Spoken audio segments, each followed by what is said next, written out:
mengakses kelas sebelumnya tuh seseru apa sih gitu ya. Baik, dan di sini teman-teman semuanya siapa sih yang nggak kenal sama Allianz dan juga Yayasan Allianz Peduli. Jadi teman-teman, Allianz kan merupakan perusahaan asuransi yang ada di Indonesia sendiri itu sudah beroperasi lebih dari 30 tahun. Allianz juga sudah terdaftar dan diawasi oleh Otoritas Jasa Keuangan atau OJK.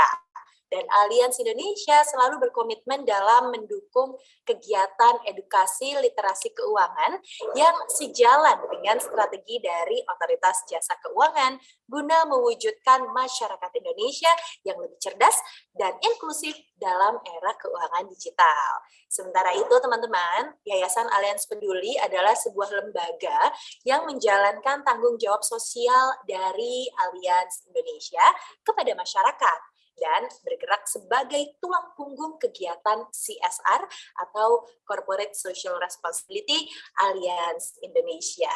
Nah, sekarang nih teman-teman Allianz, webinar kita hari ini adalah merupakan rangkaian kelas atau program ketiga dari program Setara, yaitu sebuah program pelatihan untuk UMKM dan juga UMKM dengan disabilitas yang berfokus pada pemberdayaan dan pengembangan bisnis.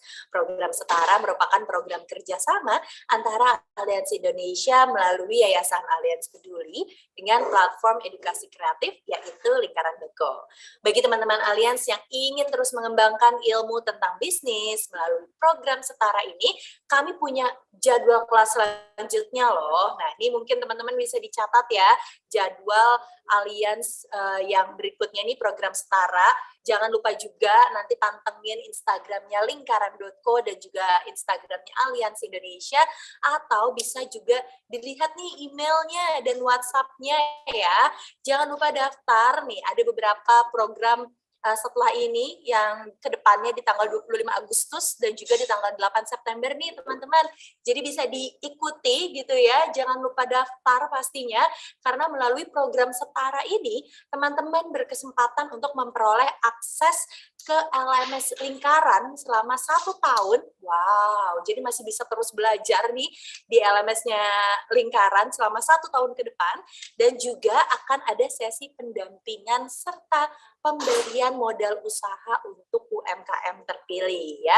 Jadi ayo daftar kelas selanjutnya bersama teman-teman yang lain, mungkin ada sesama pengusaha atau pemilik bisnis UMKM, bisa juga daftar di program Allianz yang berikutnya ya, yang hari ini sudah mengikuti bersama, mungkin nanti yang di tanggal 25 Agustus ya, ataupun yang kedepannya berikutnya lagi di tanggal 8 September juga jangan lupa ikutan ya. Linknya nanti akan di-share juga, akan dibagikan melalui kolom chat ya untuk bisa mendaftar. Nah, saya juga ingin mengucapkan terima kasih tentunya kepada partner kami, ada Hirmi sebagai partner video animasi interpretasi, kemudian juga ada Silang sebagai partner juru bahasa isyarat, dan partner kami ada infowebkm.id dan difabuson.id, Siap, Catika, Heterospace, dan Impala, Network, Ducek, Usahasosial.id, Konekin Indonesia, dan juga The 16th Guide. Saya juga tentunya berterima kasih sebanyak-banyaknya kepada juru bahasa isyarat yang sudah hadir di tengah-tengah kita untuk membantu teman-teman Allianz kita semua. Kita informasikan juga nih kepada rekan-rekan yang mungkin saat ini menggunakan handphone untuk bisa mengakses Zoom, bisa pilih view gallery-nya ya, untuk bisa nanti melihat juru bahasa isyarat. Jadi pilih view gallery, kemudian klik di sebelah kiri, nah nanti bisa kelihatan nih juru bahasa isyaratnya, oke? Dan teman-teman, sebelum memulai acara webinar, terlebih dahulu izinkan saya untuk membaca tata tertib ya.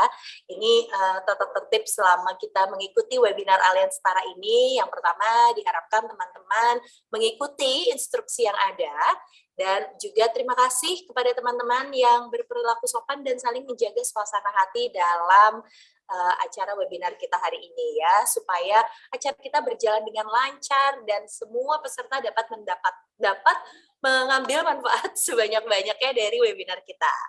Dan di sesi ini saya juga mau informasi ini untuk semua teman-teman akan dipilih 20 orang pemenang dari peserta yang aktif dalam kelas, peserta yang mengajukan pertanyaan terbaik, dan peserta yang memenangkan game. Nah, jadi ayo seaktif mungkin jadi penanya terbaik, sampaikan pertanyaan terbaiknya, dan juga nanti pada saat ada sesi game ya, ikut sesi gamenya. Nah, dan kalau menang bisa terpilih nih jadi 20 orang pemenang yang masing-masing akan mendapatkan hadiah uang digital atau pulsa. Nah, nanti juga ada hadiah untuk 40 orang yang berhasil mengisi pretest dan post-test dengan benar. Jadi total hadiah jutaan rupiah loh ini Bapak Ibu ya, teman-teman Allianz semuanya. Ayo siapkan diri masing-masing, berpartisipasi aktif, ikuti semua rangkaian acaranya ya. Oke, sebelum kita melanjutkan lebih jauh lagi, saya mau teman-teman nih tadi ada link pretest, silahkan diisi link pretestnya. Sekarang juga sudah ada nih link absen, nah silahkan diisi dulu, absen dulu ya, kayak seperti biasa kalau di kelas harus absen dulu supaya ketahuan nih hadir atau enggak. Yang absennya bisa diisi di link yang teman-teman bisa akses di kolom chat Zoom. Dan juga jangan lupa tadi yang belum isi pretest, isi dulu pretestnya, isi juga link absensinya. Sambil teman-teman isi absen, kita mau kenalan dulu nih sama mentor materi kita hari ini yang pastinya keren banget dan tentunya sudah menyempatkan waktu untuk kita semua. Kita akan menyapa nih Kak Rahmat Dwi Putranto sebagai CEO dari IBLAM School of Law dan juga Kak Rinto Irawan sebagai IT Security Awareness Officer at Allianz Indonesia. Selamat siang Kak Rahmat dan Kak Rinto. Halo, siang Halo, selamat siang. semuanya. Halo, selamat siang. Wah, seru banget nih Kak Rahmat dan Kak Rinto akan berbagi nanti siang hari ini bersama kita. Terima kasih ya Kak, nanti kita akan melihat sesi yang luar biasa dari kakak-kakak berdua ini. Oke, baik. Nah, kalau begitu semuanya sekarang rekan-rekan tanpa perlu berpanjang lebar lagi ya, kita akan mendengarkan paparan yang pertama. Ini yang akan disampaikan oleh Kak Rahmat yang akan membahas seputar kenapa sih kita harus punya usaha yang legal dan sesuai hukum. Nah, kenapa ya kira-kira? Apa sih yang harus disiapkan? Bagaimana supaya menjadi legal dan sesuai dengan hukum yang berlaku gitu ya. Langsung aja sekarang saya akan mempersilakan Kak Rahmat. Silakan Kak Rahmat, sudah siap untuk berbagi bersama teman-teman Allianz? Oke, siap. Siap, oke. Silakan Kak Rahmat. Ya, Assalamualaikum warahmatullahi wabarakatuh. Selamat siang teman-teman semua. Semoga semuanya selalu dalam keadaan sehat dan dalam keberkahan dan perlindungan dari Tuhan Yang Maha Esa, Allah Subhanahu wa Ta'ala. Terima kasih pertama-tama saya sampaikan kepada Lingkaran dan juga Allianz yang telah mengundang saya nih untuk hadir secara virtual dan memberikan kesempatan untuk paparan materi tentang aspek-aspek hukum bagi dunia bisnis atau dunia UMKM buat para teman-teman kita, baik teman-teman UMKM dan juga teman-teman UMKM dengan difabel ya atau different ability. Ini adalah kesempatan yang cukup langka untuk saya berada di tengah kawan-kawan semua karena saya untuk berbicara di depan kawan-kawan UMKM sudah biasa, tapi teman-teman UMKM yang memiliki different ability ini adalah hal yang spesial, adalah hal yang baru bagi saya pribadi. Semoga saya juga bisa memberikan materi dengan baik dan kawan-kawan bisa menyimaknya atau mendapatkan ilmu dari sini sehingga bisa bermanfaat. Next slide.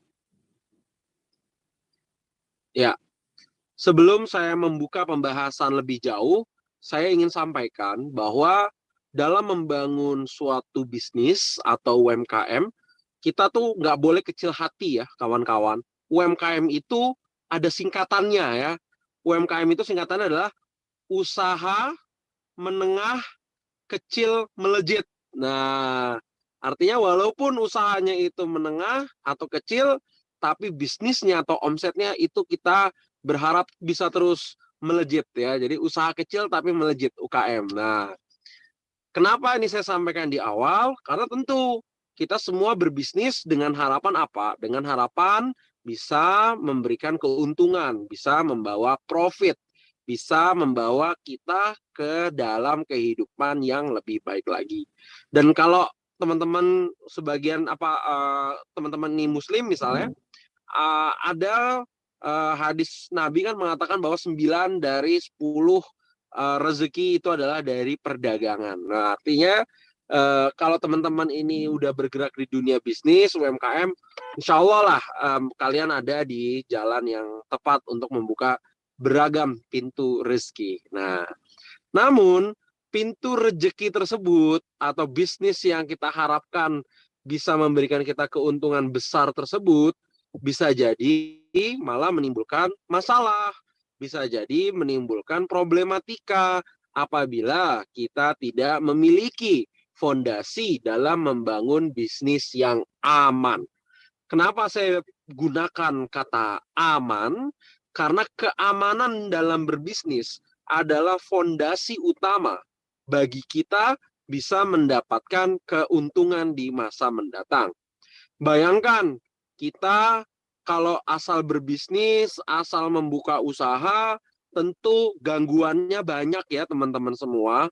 Ada gangguan seperti orang lain lah yang ingin menggunakan merek kita, atau ada orang lain yang membawa kabur uang kita, atau ada yang menipu kita, atau ada vendor yang tidak komitmen dengan kesepakatan kita, bahkan tidak menutup kemungkinan negara bisa menutup bisnis kita, negara bisa melarang bisnis kita. Nah, inilah yang saya katakan sebagai bisnis yang aman. Bisnis itu karena banyak resikonya, maka kita harus pastikan bisnis kita berjalan pada track yang aman. Agar apa? Agar kita tetap bisa berjualan, agar kita tetap bisa mendapatkan keuntungan. Nah, saya dalam kesempatan hari ini akan menyampaikan 3 kunci rahasia ya, rahasia dalam membangun bisnis yang aman. 3 kunci rahasia ini banyak orang nggak paham, banyak orang nggak tahu, sehingga ketika mereka bikin bisnis, mereka asal bikin, asal dapat duit, lalu sudah. Padahal ada 3 hal yang kadang orang sering kali lewatkan, padahal ini adalah kunci dari segala kunci ya. Kunci dari segala kunci untuk membangun bisnis yang aman. Oke, mari kita mulai membahas kunci yang pertama atau pilar yang pertama. Next slide. Nah, kunci yang pertama dalam membangun perusahaan adalah mendirikan perusahaan atau membangun legalitasnya atau mengurus legalitas usaha. Next slide.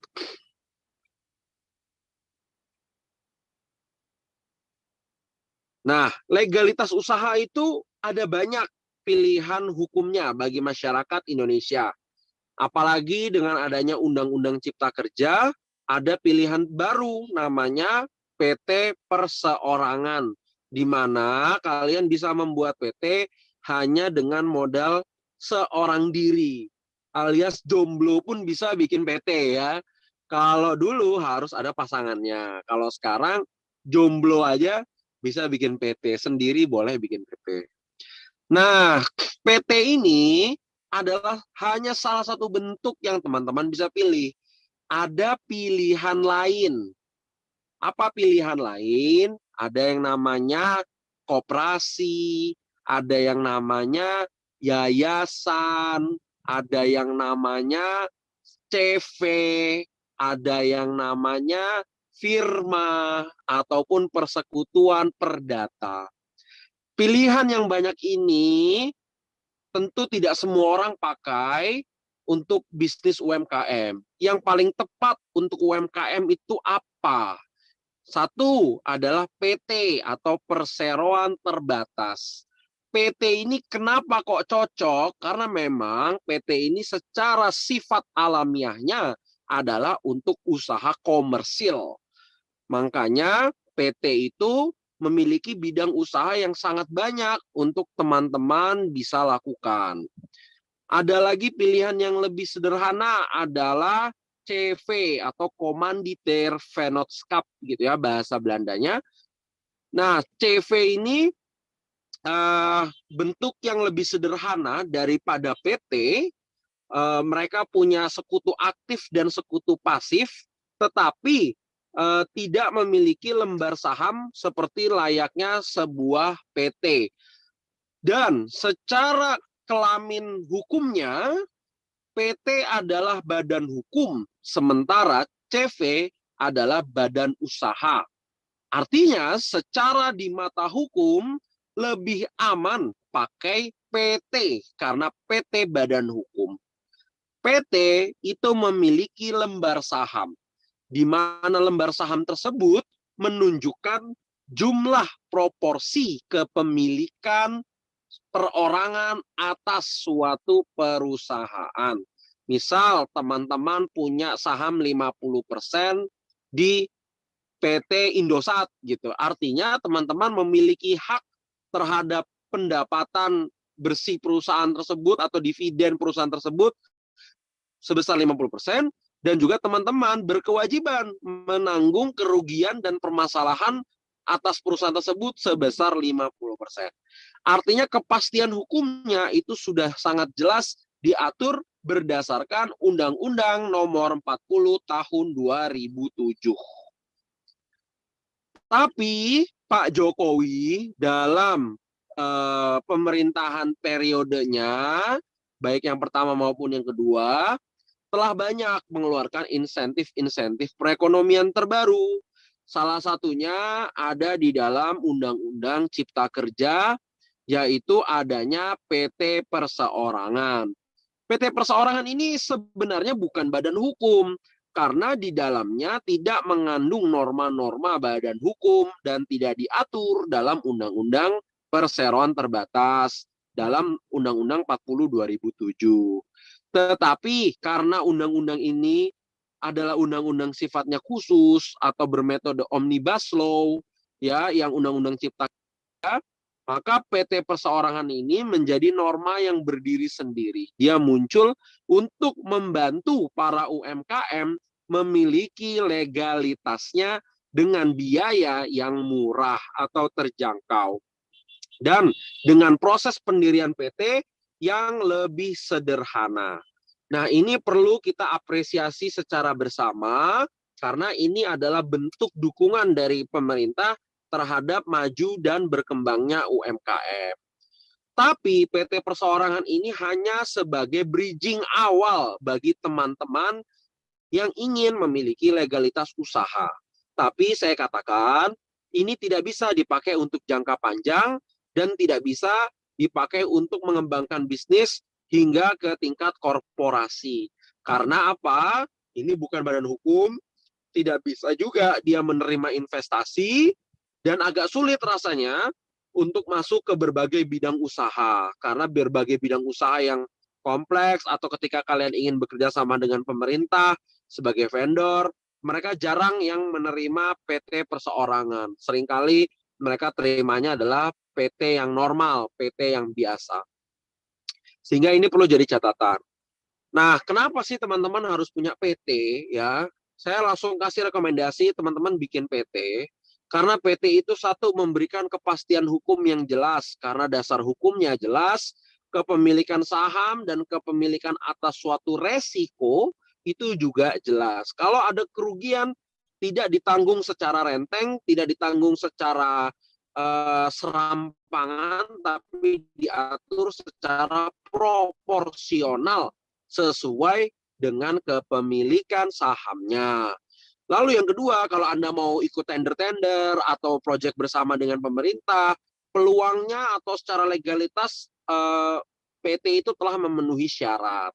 Sehingga ini berpotensi untuk mengikuti proyek-proyek yang lebih besar. Lalu yang ketiga, dalam PT ini juga Anda punya kesempatan untuk mendapatkan pendanaan dari berbagai lembaga pembiayaan. Karena PT ini kan satu legalitasnya jelas, apalagi kalau secara keuangan Anda kelola dengan baik, Anda punya laporan keuangan dengan baik, maka biasanya bank akan lebih mudah untuk memberikan pinjaman atau soft loan agar usaha kalian bisa semakin melejit lebih tinggi lagi. Nah, kurang lebih itu alasan-alasan kenapa nanti harus menggunakan PT atau memiliki legalitas tertentu. Bikin PT gampang nggak sih, Pak Rahmat? Bikin PT sekarang sebenarnya gampang, Pak, Bu.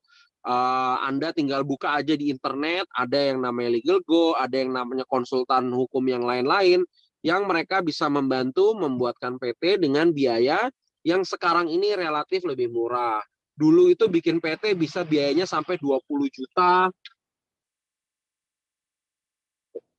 Dulu bikin PT itu biayanya bisa sampai 20 juta, sampai 50 juta. Kalau sekarang biayanya murah, ada yang dari 4 jutaan, ada yang 5 jutaan, ada yang 8 jutaan. Memang kalau bikin PT perorangan jauh lebih murah lagi.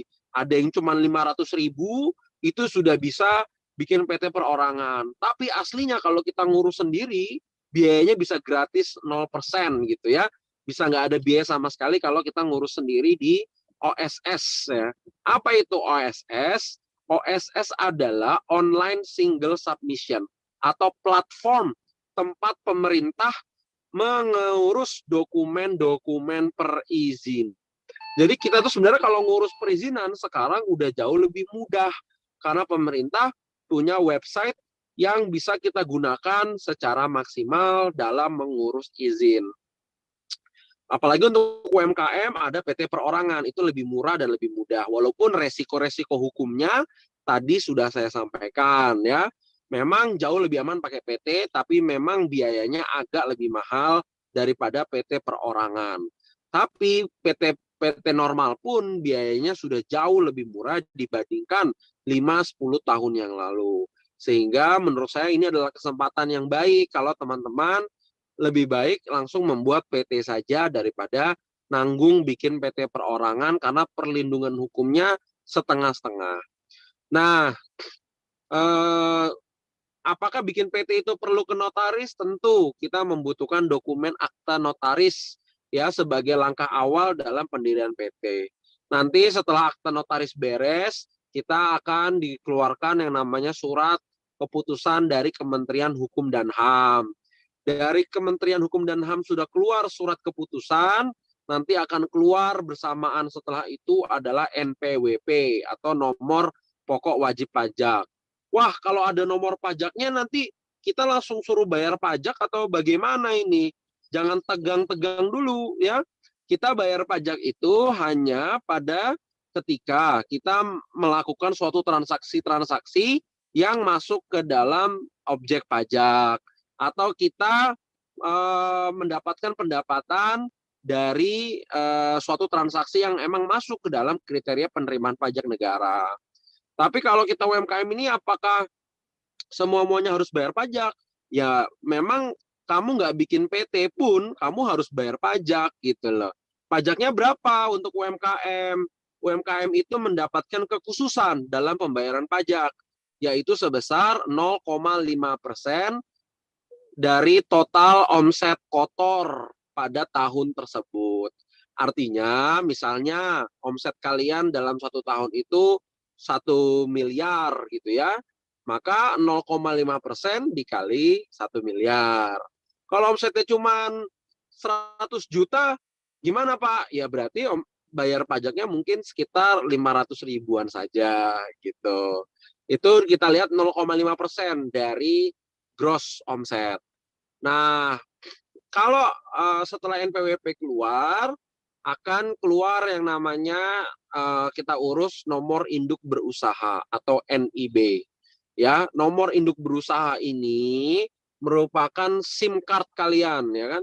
Merupakan nomor pokok bisnis kalian yang Anda pakai saat mengurus rekening bank, saat mengurus ikut-ikut proyek pemerintah, tender, dan lain sebagainya. NIB ini menentukan apakah bisnis kalian bisa beroperasi atau tidak. Perlu diperhatikan, bahwa skema regulasi di Indonesia adalah perizinan. Izin itu artinya Anda tidak boleh melakukan sesuatu hal tanpa izin dari pemerintah. Karena namanya izin, maka Anda harus dapatkan dulu, baru boleh dilakukan. Ini secara teori ya. Oleh karena itu, perlu diperhatikan ketika kita memulai bisnis, kita harus mendapatkan izin terlebih dahulu sebelum kita melakukan. Tapi bagaimana Pak apabila sudah jalan dan izin belum diurus? Ya sudah, tidak apa-apa. Walaupun secara teori kenapa-kenapa ya. Tapi ya inilah keindahan hukum di Indonesia ya. Jadi teman-teman yang mau memulai hukum dulu, memulai bisnis dulu silahkan, monggo. Tapi apakah selamanya akan aman? Tentu tidak, karena ini namanya rezim izin. Apapun, kapanpun, pada suatu waktu kapanpun, Anda harus mendapatkan izin tersebut agar bisnis Anda bisa berjalan dengan aman. Next slide. Next slide. Nah, ini tadi saya sudah sampaikan. Sekarang prosesnya jauh lebih cepat, bisa selesai kurang lebih seminggu sampai 2 minggu dalam proses penyusunannya. Kalau bikin PT itu minimal harus 3 kata ya teman-teman. Nggak bisa lagi pakai 1 kata atau 2 kata, harus 3 kata. Misalnya PT Aplikasi Karya Bangsa. Nah, itu kan 3 kata. PT Sukses Makmur Sejahtera. Nah, itu 3 kata boleh. Dan bidang usaha ini juga merupakan hal yang penting untuk diperhatikan karena Anda tidak bisa menggabungkan banyak bidang usaha pada satu perusahaan yang isinya banyak bidang usaha yang bertentangan ya atau membutuhkan izin-izin khusus gitu. Tapi kalau UMKM biasanya sederhana dan sifatnya umum untuk bidang usaha, jadi harusnya bukan isu yang begitu besar ya. Cuman kalau kalian UMKM yang bergerak di sektor-sektor spesial, sektor-sektor khusus, Anda membutuhkan izin-izin khusus. Lalu di dalam perusahaan itu ada yang namanya pemegang saham. Mereka adalah orang yang memiliki lembar saham atau kepemilikan di perusahaan. Pemegang saham bisa merangkap peran sebagai komisaris atau sebagai direktur. Perusahaan minimal didirikan oleh 2 orang kalau kita mau bikin PT. Jadi misalnya kalau ada 2 orang, satu jadi direktur, satu jadi komisaris, dan dua-duanya jadi pemegang saham. Itu bisa. Pemegang saham ini perlu diperhatikan kalau misalnya suami dan istri menjadi pemegang saham dalam PT yang sama, maka harus memiliki yang namanya perjanjian pisah harta atau perjanjian pranikah atau post nikah, post marriage ya, postnap agreement. Kenapa? Karena kalau orang sudah menikah, suami dan istri itu dianggap hartanya satu, hartanya milik bersama. Sehingga kalau bikin PT perlu ada orang ketiga ya. Kalau dalam kehidupan pernikahan normal nggak boleh ada orang ketiga. Tapi kalau dalam bentuk perikatan hukum perlu ada orang ketiga di antara suami dan istri agar perjanjiannya, agar PT-nya bisa sah. Kalau kehidupan nikah asli ya nggak boleh ada orang ketiga ya ibu-ibu, bapak. Nah ini harus jadi perhatian. Tapi kalau teman boleh nggak? Ya boleh, asal karena teman atau saudara itu adalah pihak luar yang tidak masuk dalam ikatan suami dan istri sehingga hartanya tidak dianggap bersama-sama. Ya, next. Next slide. Nah, tadi saya sudah sampaikan apa perbedaan PT dan juga CV ya. Next slide. Nah, ini adalah kunci yang kedua, yaitu adalah merek. Jadi setelah PT, apa yang teman-teman perlu perhatikan? Yaitu adalah merek ya teman-teman ya. Merek ini bermain peran yang sangat penting karena dia akan melindungi wajah dari usaha kalian. Yang namanya merek itu adalah logo perusahaan, warna perusahaan, tagline perusahaan, bahkan sampai ke suara atas suatu logo tertentu gitu ya. Contoh, Anda kan pasti sering ya mendengar misalnya Shopee, Shopee gitu ya. Nah, suara Shopee itu adalah merek gitu loh yang harus didaftarkan gitu. Misalnya kayak Tokopedia. Nah, Tokopedia dengan nadanya itu juga adalah merek yang bisa Anda daftarkan gitu. Next slide.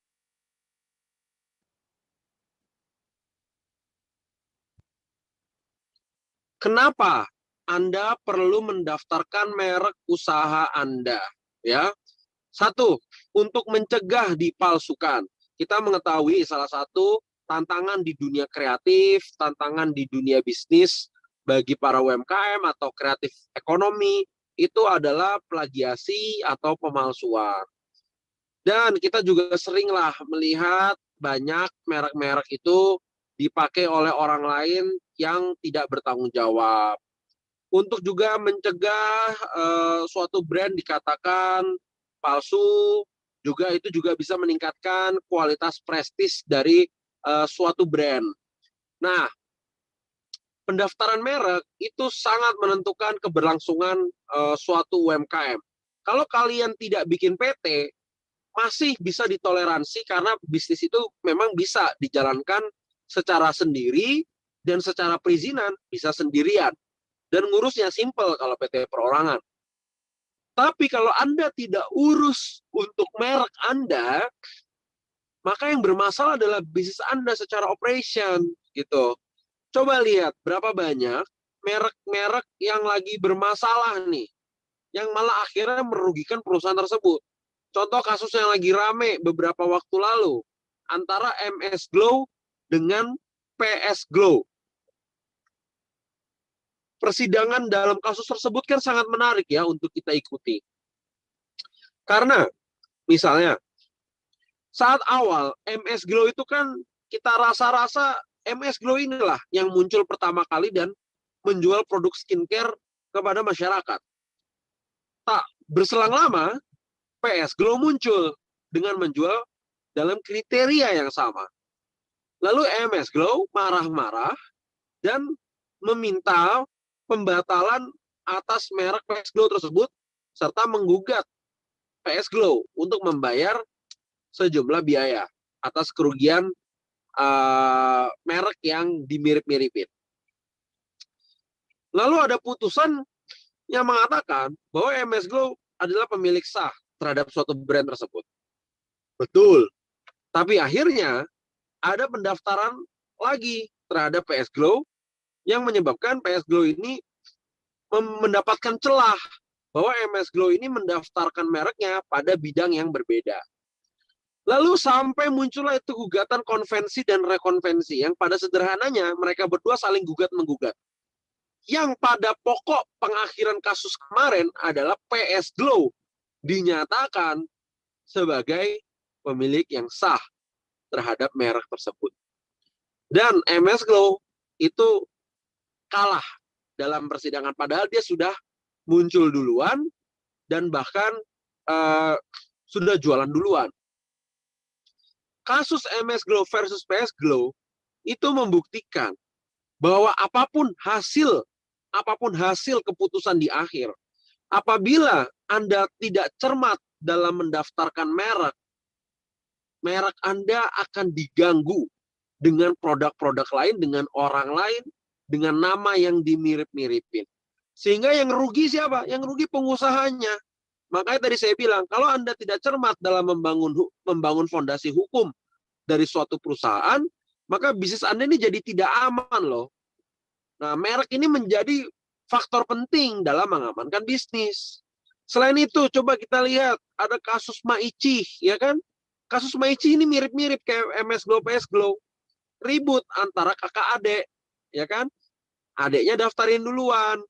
Akhirnya yang punya hak siapa ya? Adiknya. Tapi akhirnya selesai dengan cara kekeluargaan. Ada juga yang kemarin kasus Bensu geprek, ya kan? Ada IM geprek, ada geprek Bensu. Nah, itu perdebatan lagi merek akhirnya menguras energi dan akhirnya nggak bisa jualan. Akhirnya mereka cari solusi lain di akhir. Tapi terlepas dari hasil akhir apa keputusan perdamaiannya, janganlah kita sampai terjebak pada permasalahan-permasalahan yang menyangkut merek bisnis kita. Karena itu adalah sebagian besar nyawa dari bisnis kita. Kalau bisnis kita ini mau maju, dan Anda mau kembangkan bisnis ini dengan serius, yang pertama kali Anda harus urus adalah mereknya terlebih dahulu. Ya, kalau legalitas perizinan masih bisa Anda tunda-tunda, masih bisa ada celahnya. Tapi kalau merek itu tidak, merek itu Anda bertarung dengan waktu. Karena rezim di dalam merek itu adalah siapa yang paling duluan mendaftarkan, dialah yang memiliki merek tersebut. Apabila Anda telat mendaftarkan, ya Anda tidak akan dianggap sebagai pemilik merek tersebut. Oleh karena itu, ini masalah cepet-cepetan, masalah dulu-duluan. Tapi saya menyarankan, jangan Anda menjadi penjahat-penjahat merek. Penjahat merek itu apa? Bisnisnya belum ada, tapi namanya ada, dan dimirip-miripin sama yang di luar, atau di mana gitu ya. Anda daftarkan, hanya modal duit, Anda punya merek tertentu. Nanti ketika bisnis yang sebenarnya datang, Anda jual nama tersebut untuk dijual kepada orang yang benar-benar secara serius menjalankan bisnis tersebut. Nah, inilah kadang-kadang challenge-nya di dalam dunia merek. Yang tidak benar-benar berusaha di bidang tersebut, mendaftarkan mereknya. Yang benar-benar berusaha di bidang tersebut, kadang-kadang tidak mendaftarkan mereknya. Apalagi teman-teman yang berbisnis dengan memiliki partner, 1, 2, atau 3 ya partnernya, perlu diperhatikan merek yang dibuat secara bersama-sama dalam perusahaan yang dibangun bersama-sama, ini punyanya siapa mereknya ini? Perlu diambil kesepakatan atas nama siapa mereknya kalau belum bikin PT. Kalau bikin PT ya mereknya harus atas nama PT sebaiknya agar ini meningkatkan nilai jual dari suatu perusahaan. Tapi kalau dibikinnya secara kolektif dan belum ada PT-nya, bisa kok merek itu didaftarkan secara bersama-sama atas nama lebih dari 1 orang. Jadi sebenarnya nggak masalah kalau mau didaftarkan atas nama 2 orang, misalnya Budi dan Andi gitu ya. Itu boleh-boleh saja gitu. Tapi alangkah lebih kuatnya apabila didaftarkan menggunakan badan hukum yang kita bangun. Tapi kalau Anda membuatnya sendirian, ya paling nggak kamu sendiri ya sebagai pemilik merek tersebut. Daftarin merek itu setahu saya biaya juga nggak terlalu mahal, sekitar 500 ribuan lah, sampai 1 jutaan gitu ya. Biaya PNBP-nya gitu. Kalau nggak salah nanti harus dicek kembali gitu ya. Next slide.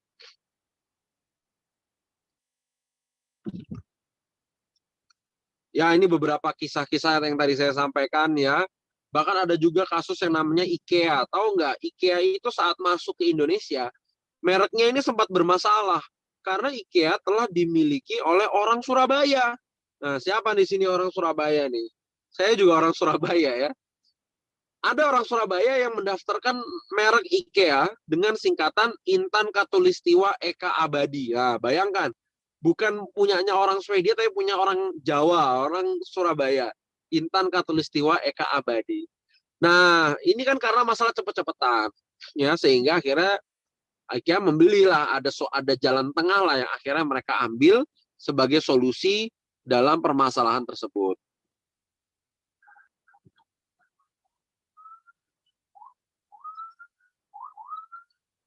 Oke, next slide. Ini adalah beberapa manfaat dari kita mendaftarkan suatu merek. Yang pertama adalah nilai dan kualitas produknya akan selalu terjaga. Lalu yang kedua, berfungsi sebagai alat promosi, menjaga kepercayaan dan loyalitas pelanggan, serta yang terakhir adalah memasarkan atau memiliki jangkauan pemasaran yang baik. Coba kita bandingkan, kenapa orang membeli Apple, kenapa orang membeli Samsung, kenapa orang membeli Oppo, ya, atau kenapa orang beli Nike, kenapa orang beli Adidas, kenapa kita minum nyebutnya Aqua, kenapa nggak nyebut yang lain, misalnya gitu. Atau kalau di Indonesia yang suka main mobil-mobil, ya kan, kenapa orang lebih senang beli Toyota dan Honda daripada misalnya yang lain Daihatsu. Atau sekarang yang lagi naik nih, kenapa orang suka sama Hyundai, kenapa orang percaya sama Hyundai, kok brandnya lagi naik nih, lagi bagus nih. Nah, itu kenapa? Karena mereka punya brand, mereka punya merek. mereka punya citra perusahaan yang disimbolkan oleh nama dan bentuk dan warna tertentu. Yang itu adalah wajahnya perusahaan. Bayangkan teman-teman, kalau Anda sudah bertahun-tahun membangun usaha dengan brand tertentu, tiba-tiba brand tersebut dimiliki oleh orang lain yang Anda tidak kehendaki. Tentu kan Anda pasti sedih, marah, dan juga kecewa gitu loh. Waduh, saya udah capek-capek ini ngebangun perusahaan ini, kok saya ujung-ujungnya nggak boleh jualan lagi pakai nama ini. Nah, bayangkan hal itu terjadi pada Anda, tentu Anda tidak pengen dong, udah capek-capek bangun bisnis, nggak taunya disuruh ganti nama usahanya saat setelah beberapa tahun gitu. Harusnya ya merek itu kalau memang Anda yang bangun, ya itu adalah punya Anda. Nah, caranya gimana ya? Anda harus daftarkan merek tersebut dengan baik dan memang itu harus Anda daftarkan secara serius di awal saat Anda memulai suatu bisnis. Daftarnya gimana? Ya, daftarnya tadi yang saya katakan sebenarnya sangat mudah. Anda bisa langsung ke Kementerian Hukum dan HAM di Dirjen Hak Kekayaan Intelektual. Kalaupun bingung, pakai konsultan juga bisa. Biayanya juga tidak terlalu mahal di sekarang-sekarang ini ya. Oke, next slide. Ini adalah kunci terakhir yang saya mau bagikan kepada teman-teman, yaitu adalah perjanjian ya, atau agreement. Perjanjian ini adalah kunci ketiga dalam membangun bisnis UMKM yang aman. Kenapa? Next slide.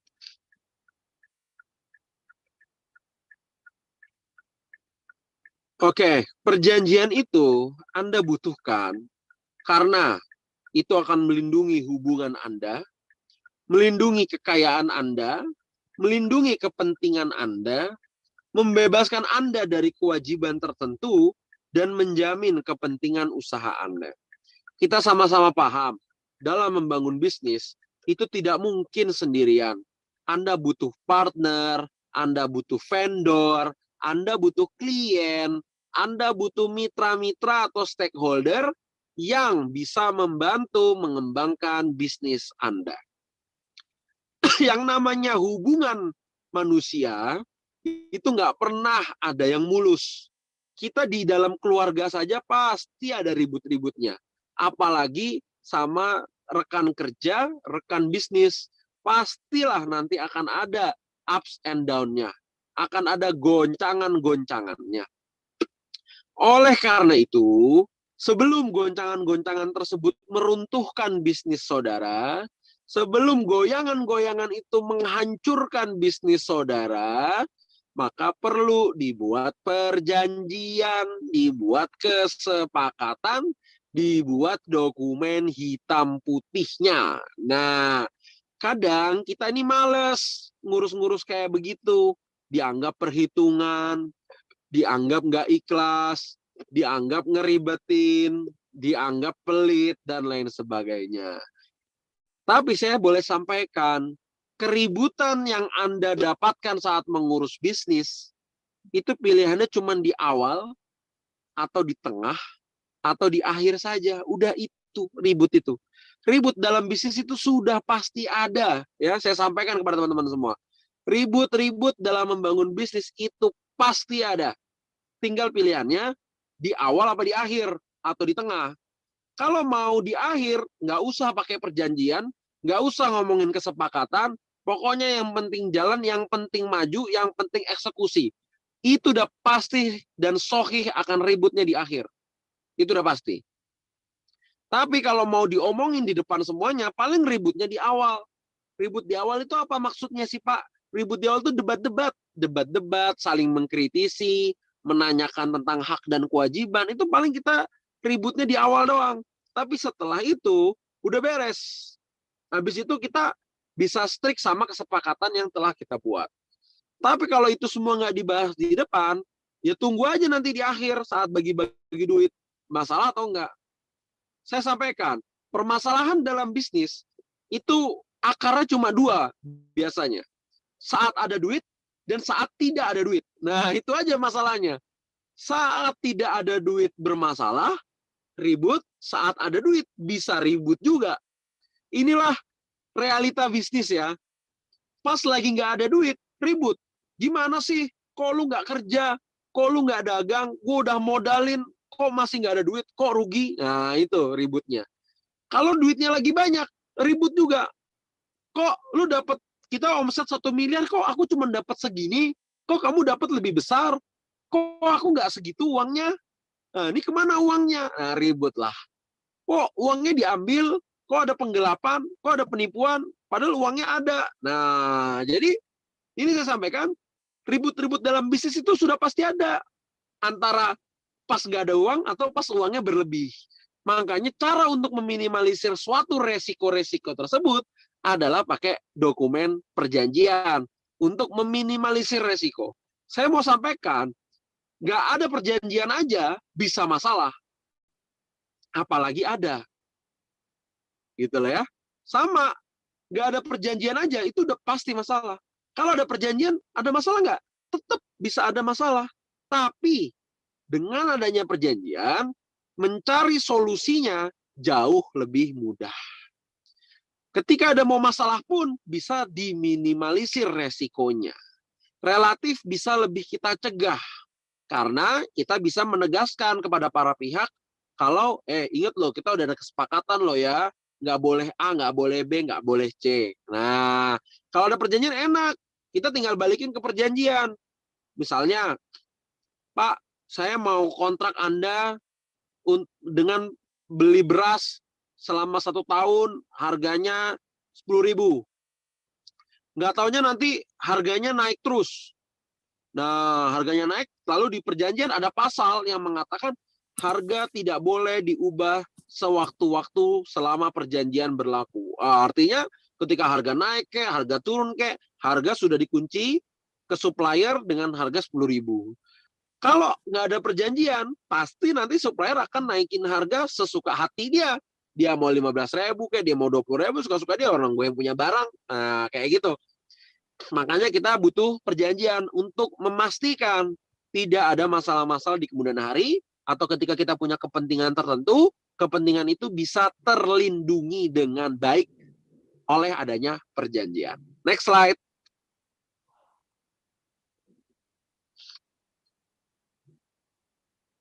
Bagaimana cara buatnya? Intinya harus memenuhi unsur syarat sah perjanjian 1320. Ada kesepakatan, ada kecakapan, objeknya jelas, dan adanya kausa yang halal. Next slide.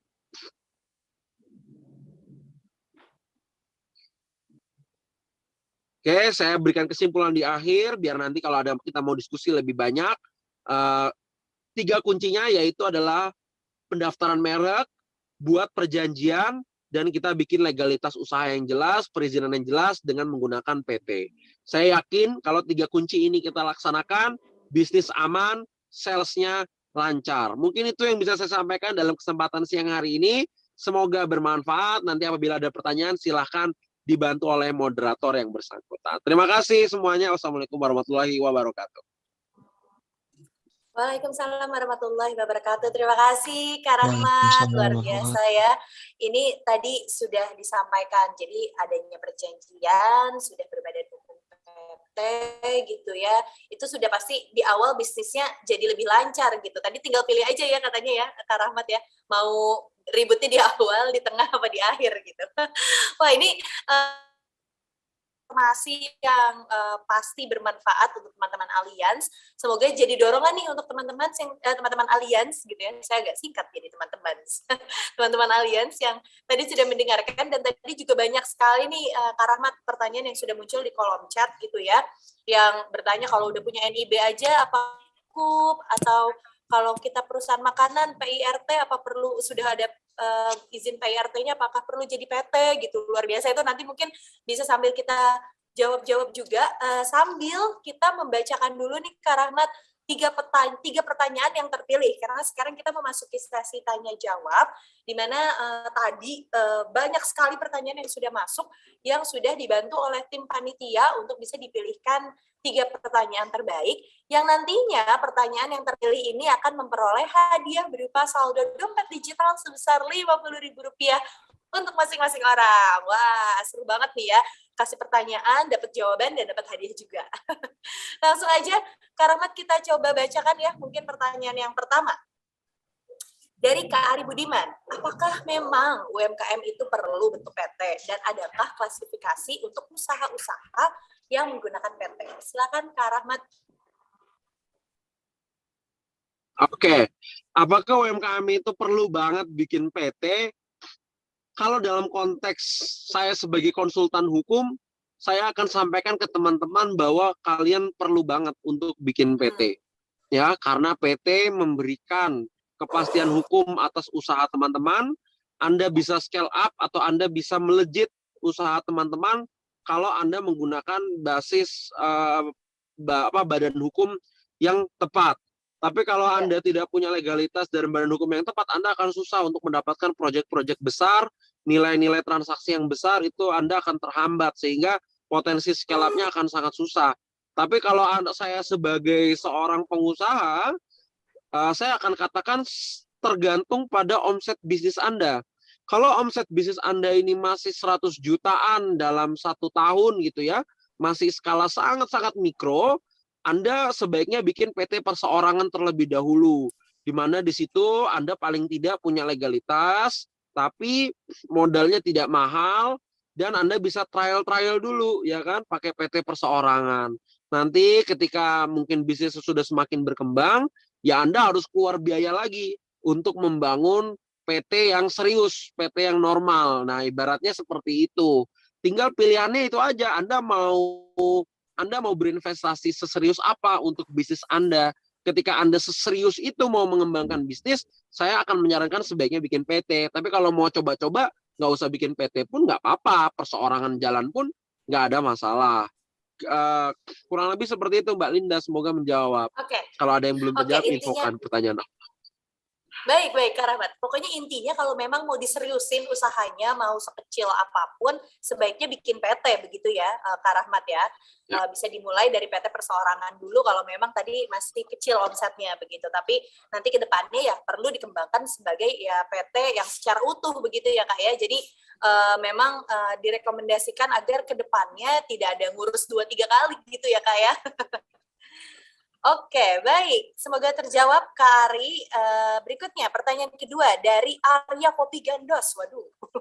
Pertanyaannya, bagi kita pengusaha kuliner yang baru nih, Kak Rahmat, bagaimana nih lebih baik pakai PT atau CV? Yang sesuai sama kebutuhan kita tuh yang mana? Nah. Oke. Pertanyaannya adalah, kalau Anda mau pakai CV atau... Oh ya, kalau Anda mau pakai CV atau mau pakai PT, itu tergantung siap pihak-pihak ada di dalam. Bentar, sorry. Ya, itu tergantung pihak-pihak yang ada di dalam siapa. Kalau Anda punya investor, ya. Sebentar. Oke. Sorry, tadi ada gangguan masuk nih. Kalau Anda punya investor, maka sebaiknya pakai PT, teman-teman. Karena investor itu akan mendapatkan kepastian hukum kalau Anda itu berbadan hukum. Tapi kalau isinya itu keluarga, isinya itu hanya kolega-kolega yang Anda pasang nama saja, ya itu mau pakai CV pun nggak masalah. Dan memang kalau kuliner, itu CV nggak ada masalah sih kalau untuk kuliner ya. Dan biasanya CV pun sudah diterima di proyek-proyek pemerintah, atau misalnya Anda mau jadi vendor catering resmi, itu CV menjadi salah satu pilihan paling minimal yang suatu vendor itu bisa ikutin ya. Biasanya CV nggak apa-apa, bisa diterima. Tapi saya berikan pertanyaan kembali adalah, para pihak yang ada di dalam itu siapa? Kalau itu bisnis keluarga yang isinya itu mungkin anak, istri, saudara, pakai CV menurut saya nggak masalah. Tapi kalau Anda ada investornya, maka saya sarankan pakai PT, karena itu memberikan kepastian terhadap kepemilikan saham suatu bisnis. Kurang lebih begitu, Mbak Linda. Oke, baik. Terima kasih, Kak Rahmat. Berikutnya pertanyaan ketiga dari Uswatun di Kediri. Izin tanya nih, usaha saya di bidang craft. Surat izin saya saat ini NIB. dan merek produk saya, apa itu sudah cukup kuat dan aman. Jadi mungkin sepertinya mereknya sudah didaftarkan dan izin usahanya sudah punya NIB, apa itu sudah cukup kuat atau aman nih Kak Rahmat? Apa tadi nama usahanya? Bidang The Craft, kerajinan. Oh ya, oke oke. Kerajinan ya. Kalau kerajinan kamu udah punya PT itu sudah bagus ya. Lalu Anda udah daftarin mereknya itu sudah bagus, tapi perlu dicari tahu dulu. Itu mereknya sudah keluar sertifikat atau baru sekedar pendaftaran. Karena kalau baru pendaftaran itu kekuatannya belum 100%. Pendaftaran itu kekuatannya baru sekitar 50-70%. Tapi kalau udah keluar sertifikat merek, maka itu udah 100% sahih punya Anda. Nah, itu udah oke. Tapi menurut saya masih kurang satu lagi, kurang punya perjanjian. Perjanjian apa? Bisa ke karyawan, perjanjian karyawan, bisa dengan supplier, dengan vendor-vendor, itu ataupun dengan mitra-mitra yang ikut membantu menjualkan produk Anda. Itu juga menurut saya perlu dijahit lagi dengan perjanjian atas hubungan hukum bisnis tersebut sehingga bisa jadi lebih aman. Nah, Oh, baik. Ini Kak Rahmat, di pertanyaannya saat ini ada NIB. Ada NIB nggak punya PT atau NIB itu berarti sudah punya PT nih Kak Rahmat sebenarnya? sekarang kan ada yang namanya PT perseorangan, ya kan? Nah, itu bisa dikeluarkan NIB di situ. NIB itu kan Baik. nomor induk berusaha. Itu biasanya keluar untuk PT ataupun untuk badan usaha tertentu. Baik, baik. Jadi sebenarnya ini sudah cukup aman, tinggal ditambahkan perjanjian tadi ya, Kak Rahmat ya. Kalau untuk orang, ya sudah cukup aman. Mohon maaf Kak Rahmat, tadi suaranya sinyalnya sepertinya koneksinya agak terputus-putus. Tadi terpotong Kak, boleh diulang tadi penjelasan terakhirnya Kak? Iya, sudah cukup aman. Sudah cukup aman, aman. Sudah lengkap dokumennya. Baik, kalau begitu terima kasih Kak Rahmat. Itu tadi 3 pertanyaan. Kita boleh foto dulu ya Kak Rahmat sama Kak Rahmat nih untuk menutup sesi kita. Teman-teman semuanya yang bisa on cam juga silahkan. Kita mau foto dulu nih sama mentor di sesi kita yang pertama, Kak Rahmat. Boleh semuanya on cam dulu, yang bisa on cam ya, mungkin koneksinya juga bisa mendukung ya. Oke. Baik, sudah semuanya? Kita foto bersama terlebih dahulu. Saya akan coba hitung ya. 3, 2, 1. Satu kali lagi ya. 3, 2, 1. Baik, terima kasih sekali lagi Kak Rahmat. Terima kasih sekali meluangkan waktunya siang hari ini berbagi bersama kita. Semoga usahanya dan kegiatannya selalu lancar dan juga sehat-sehat ya Kak Rahmat ya. Amin, amin. Terima kasih, sukses untuk semuanya. Silakan nanti kalau mau keep in touch, follow di Instagram @masbroRDP. Baik, silakan follow Instagramnya. Baik, terima kasih Kak Rahmat. Dan tentunya tadi para penanya yang terpilih, 3 pertanyaan yang tadi sudah dibacakan, itu selamat ya, berarti berhak mendapatkan hadiah berupa saldo dompet digital sebesar Rp50.000 untuk masing-masing penanya ya. Dan untuk teman-teman yang tadi berhasil menyampaikan pertanyaan yang dibacakan, nanti akan dihubungi lebih lanjut ya oleh panitia terkait pemberian hadiahnya.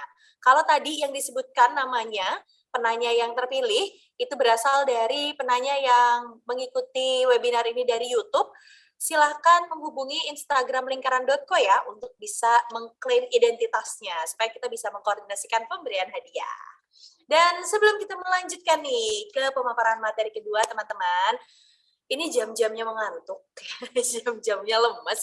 Kita mau main dulu ya, refreshing sedikit nih sama teman-teman Allianz supaya bisa lebih santai dan nanti bisa fokus untuk memulai sesi yang kedua atau materi yang selanjutnya ya. Kita mau main game di mana nanti akan ada 3 orang pemenang yang masing-masing akan mendapatkan hadiah uang tunai sebesar Rp50.000. Wah, gimana cara mainnya? Susah nggak? Gampang. Saya bacain dulu ya gimana cara mainnya.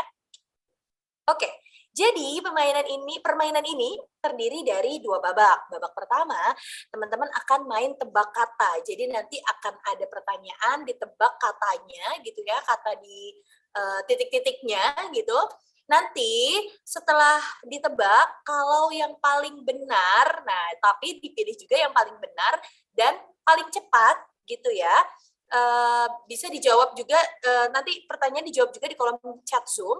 Nanti peserta yang pertama, yang paling benar, yang paling cepat, tadi yang saya bilang, itu akan diminta untuk memilih satu kotak materi dari, kotak misteri maksud saya, dari 5 kotak yang disediakan. Jadi ada pertanyaan pertama nih teman-teman, tebak kata. Kalau yang cepat dan benar jawabannya di kolom chat, itu nanti langsung kita pilih untuk berikutnya masuk ke pilih kotak misteri. Nah, setelah pilih kotak misteri, akan ada babak kedua nih, di mana akan ada permainan pilih salah satu. Nanti pilih salah satu, pertanyaannya ada di situ, jawabannya tinggal pilih. Nanti kalau sudah menang, sudah benar, baru deh jadi pemenang di babak di permainan ini ya. Jadi ada 2 babak nih. Babak pertama, cepet-cepetan jawabnya ya. Di kolom chat Zoom nanti paling benar, paling cepat. Habis itu kalau udah terpilih bisa langsung masuk babak kedua, ada pertanyaan selanjutnya untuk masuk ke permainan pilih salah satu. Nanti pemenang pada kegiatan ini tentunya akan mendapatkan hadiah dan masing-masing akan ada 50.000 hadiah uang tunai untuk para pemenang. Akan ada 3 pemenang ya. Oke, siap semuanya? Mulai tangannya di keyboard atau di laptopnya atau di handphonenya ya. Kita mulai pertanyaan pertama, 1, 2, 3. Berapa jumlah suku kata minimal untuk mendirikan PT? Ayo, berapa? Oke, jawaban masuk semua, iya. Ini kita kayak lagi live sale ya, cepet-cepetan nulisnya. Boleh kita lihat dulu jawaban yang benar. Berapa sih jumlah suku kata minimal? 3. Nah, jawaban yang paling benar adalah Arisa Songko. Harisa Songko. Mana nih? Kak Harisa Songko bisa mikrofonnya dinyalain atau mungkin kameranya malah dinyalain? Ada, Kak? Nah, nih. Tadi jawabannya paling cepat loh. Kak Harisa Songko. Halo? Halo, Kak? Kakak. Halo. Halo. Halo juga. Halo Mana juga. nih? Halo Mana juga. dia? Halo juga. Oke. Oh, kamera Halo, Kak dinyalain Harisa lagi. Songko. Hai. Ya boleh dinyalain dong. Ya, boleh Kak. Yang berikutnya kita masuk ke kotak misteri, dipilih ya Kak. Nah. Yep. Boleh. Pilih kotak. Kakak suka nomor berapa? Coba mana? Tayangan kotaknya. Nomor 3. Mau pilih nomor 3? Nomor 3 Kak Hari. Ya, manakah yang merupakan pebisnis asal Indonesia nih Kak? A atau B? Yusuf Hamka. A. Yusuf Hamka. Apakah benar? Benar jawabannya. Kalau Jack Ma sih bukan asal Indonesia ya. Kayak udah jelas sekali gitu. Baik, selamat Kak Hari berhasil menjadi pemenang untuk game pertanyaan yang pertama. Nanti akan dihubungi oleh tim panitia ya. Cepat banget nih tadi ngetiknya. Hebat. Thank you Kak Hari. Enggak juga. Alhamdulillah. Sama-sama, sukses semua. Baik, itu tadi yang pertama, Kak Harisa Songko. Kita masuk ke pertanyaan kedua. Siap-siap dulu, tunggu ya. Operator jangan dibuka dulu. Nah, udah deh. Bentuk badan usaha yang tidak membutuhkan batas minimal modal dasar adalah? Ayo, siapa yang paling? Iya, jawabannya yang paling cepet-cepetan. Siapa ya? Macam-macam nih jawabannya. Ada yang salah ketik juga nih kayaknya nih ya jawabannya ya. Jawabannya apa ya? Jawabannya adalah CV. Bukan. Coba jawabannya, operator. Jawabannya dulu kali. CV, betul sekali. Dan yang paling cepat ini Kak Indar Wirajaya. Kak Indar, bisa nyalain mikrofonnya? Halo, Kak Indar. halo. Maaf nggak bisa on cam ya. Nggak apa-apa Kak Indar. Yang penting ada suaranya. Karena kita harus tebak kotak misteri, harus pilih kotak misteri ini. Jadi saya harus tahu. Boleh silahkan pilih kotak nomor berapa nih Kak Indar? Nomor 2. Nomor 2. Nah, pilih deh Kak jawabannya. Lembaga manakah yang melakukan pengaturan dan pengawasan terhadap kegiatan jasa keuangan di sektor perbankan, pasar modal, dan IKMB? Lembaga mana nih Kak? B. OJK. OJK, apakah benar? Coba. Betul! Jawabannya adalah OJK. Yeay. Selamat Kak Indar. Berhak Terima mendapatkan kasih. waktu naik sebesar 50.000 ya. Nanti kita hubungi lagi sama panitia. Oke. Terima kasih Kak Linda. Oke, nah ini satu pertanyaan terakhir. Ayo, yang cepet-cepetan ya. Pertanyaannya adalah syarat bentuk badan usaha yang tidak membutuhkan batas. Pak. Gimana? Ini sudah ada yang.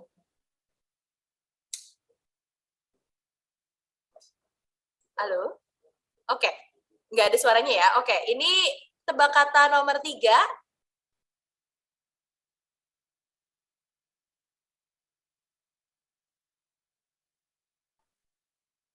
Oke, jawabannya dulu kali ya.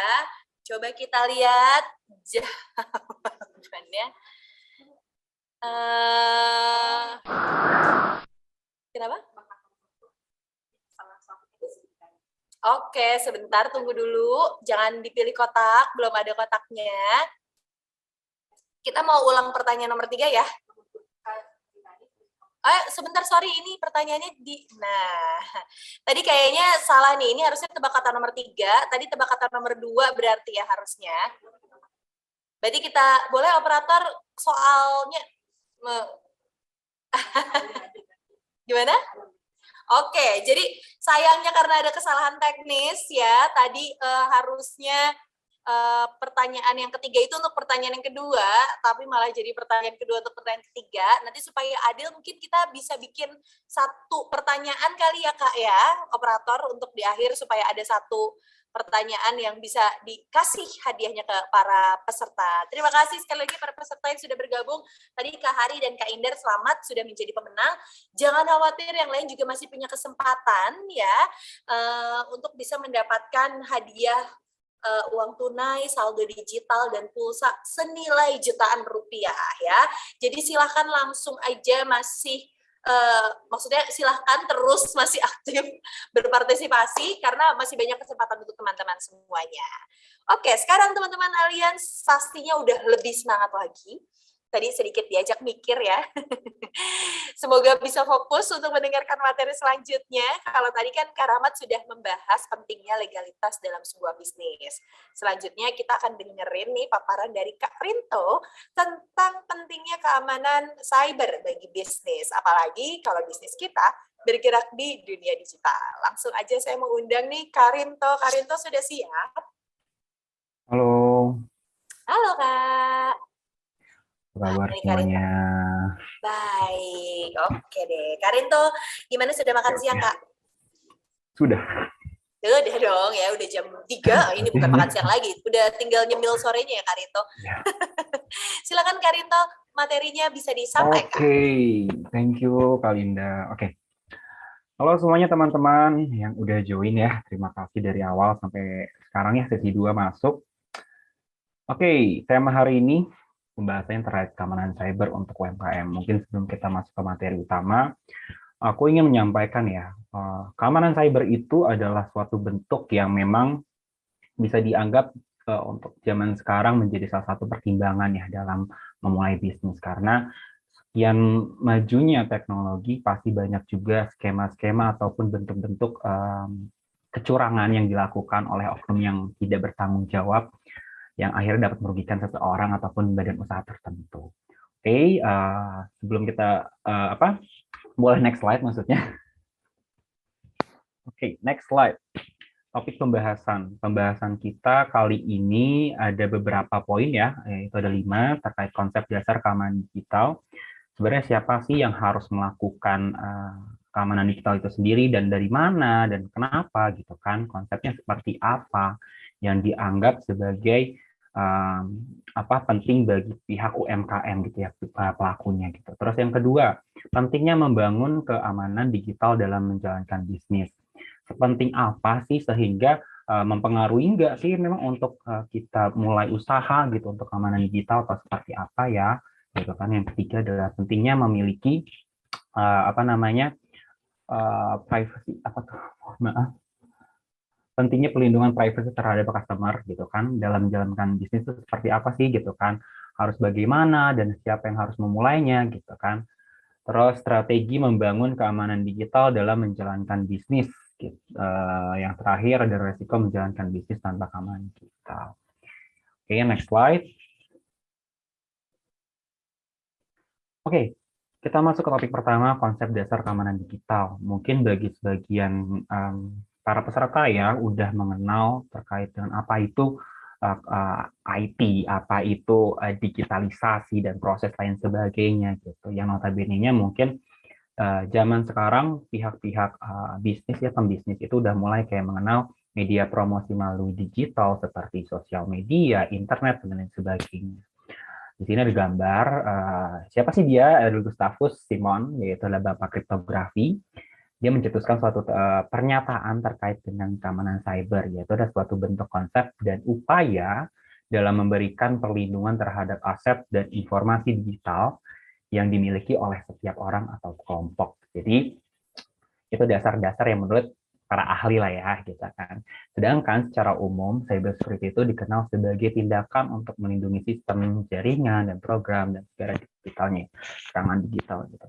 Jadi buat para pelaku usaha pun diharapkan nantinya sudah bisa membedakan mana itu cyber security, mana itu proses keamanan ya. Proses keamanan itu ada di dalam cyber security nantinya.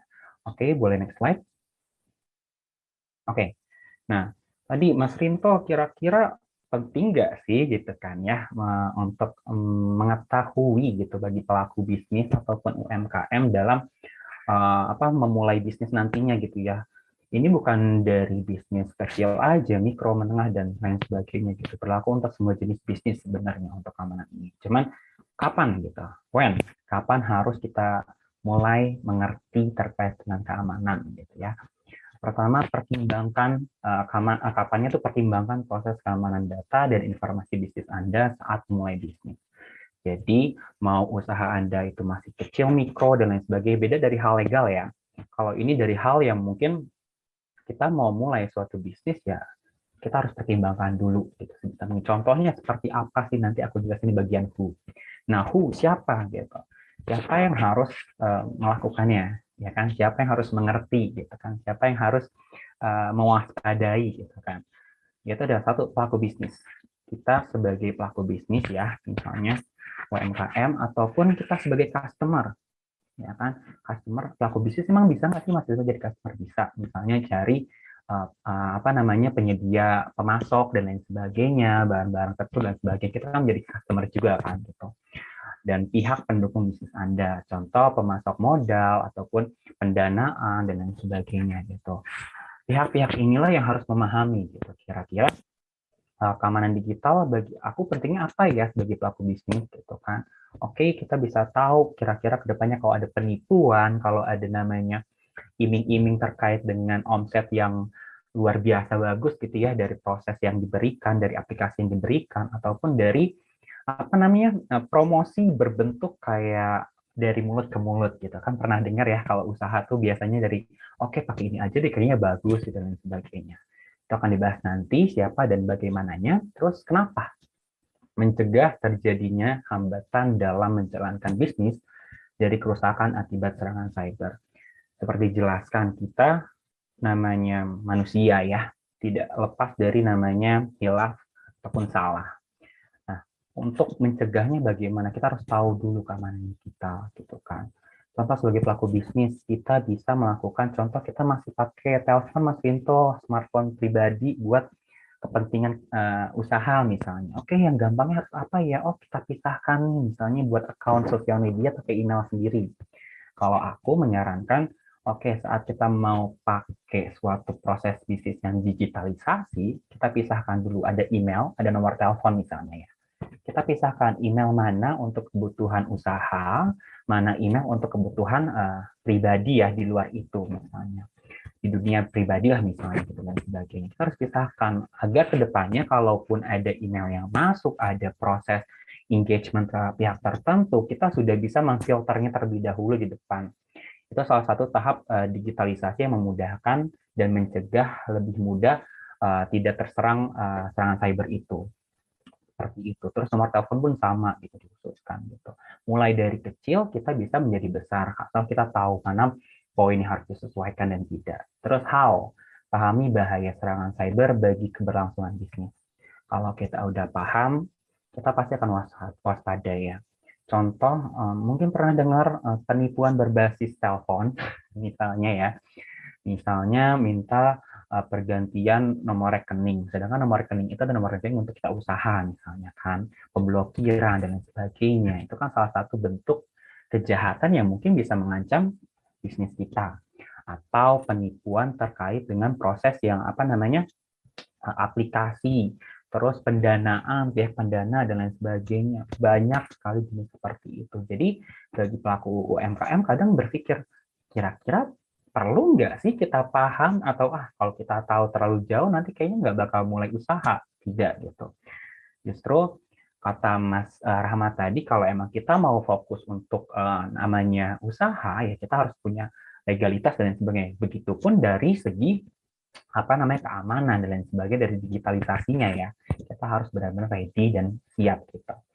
Take risk gitu, ambil resikonya. Berikutnya, verifikasi setiap bagian pengolahan bisnis dengan tersusun. Verifikasi, contoh misalnya ada teman kolega kita ya, teman bisnis kita misalnya yang menawarkan, kayaknya di pihak aplikasi ini pendanaannya bagus deh gitu kan, dengar-dengar gitu, misalnya banyak ya kalau kata dengar-dengar, coba deh dapat informasi di internet ini gitu. Nah, kita harus verifikasi seperti apa, make sure dulu, kita pastikan dulu kira-kira alamat yang diberikan itu benar nggak sih untuk kebutuhan pendanaan, kira-kira pendanaan ini sudah diawasi OJK belum sih gitu kan, kira-kira ada nggak isu-isu penipuan dengan atas nama ini gitu kan. Kita bisa searching by namanya tadi internet gitu kan, atau yang tadi dikatakan Mas Rahmat ada namanya OSS atau online single submission gitu kan, disediakan. Kadang pasti banyak orang yang, bukan orang sih, karena sudah kayak oke, aku harus daftar pihak kepatenan aku deh, ataupun proses legalitas aku untuk usaha gitu kan. Sedangkan di internet banyak sekali informasi yang harus kita filter. Bisa jadi situs yang untuk online single submission atau aplikasinya itu ditiru gitu. Jadi data kita dimasukin ternyata tidak masuk ke situs resmi. Kan sering terjadi seperti itu ya. Kita harus verifikasi dulu. Berikutnya validasi. Nah, validasi ini adalah berdasarkan saran yang diberikan. Kita sudah cek, oh iya ternyata benar kalau misalnya mau pendaftaran itu lewat link ini misalnya. Validasi, kira-kira apakah proses validasi ini misalnya tuh lebih strukturalnya seperti apa, prosesnya seperti apa, SOP-nya seperti apa gitu. Jadi mencegah kita ke depannya apabila ada namanya informasi by SMS yang mengatasnamakan pihak tertentu yang untuk validasi, oke, kita dapat konfirmasi dari pihak OS misalnya aplikasinya, input data ini, tapi yang dikirim melalui apa biasanya? Email, telepon, dan lain sebagainya. Kita harus verifikasi dan validasi semua pihak-pihak yang ada. Begitupun kalau misalnya kita mau memulai bisnis online ya, yang notabene-nya bentuknya contoh jasa pengiriman. Kita harus tahu dulu tuh kan, verifikasi, validasi kira-kira mana yang cocok untuk tipe usaha kita, terus kalau ada retur barang seperti apa, kalau misalnya kita put data tertentu di website harus seperti apa, kita harus tahu itu dulu untuk mencegah ini penipuan berbentuk digital ke depannya. Gitu. Oke, next slide Kak. Oke, kita bahas dari tadi data dan informasi.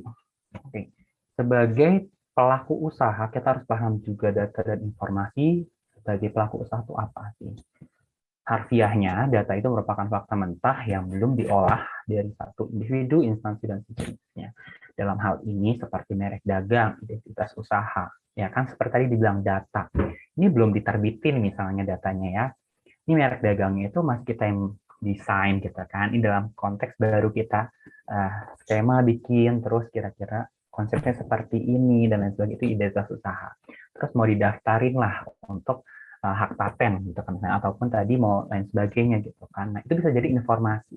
Informasi adalah kumpulan data yang diolah dengan maksud dan tujuan tertentu sehingga dapat dipahami dan memiliki manfaat bagi penerimanya.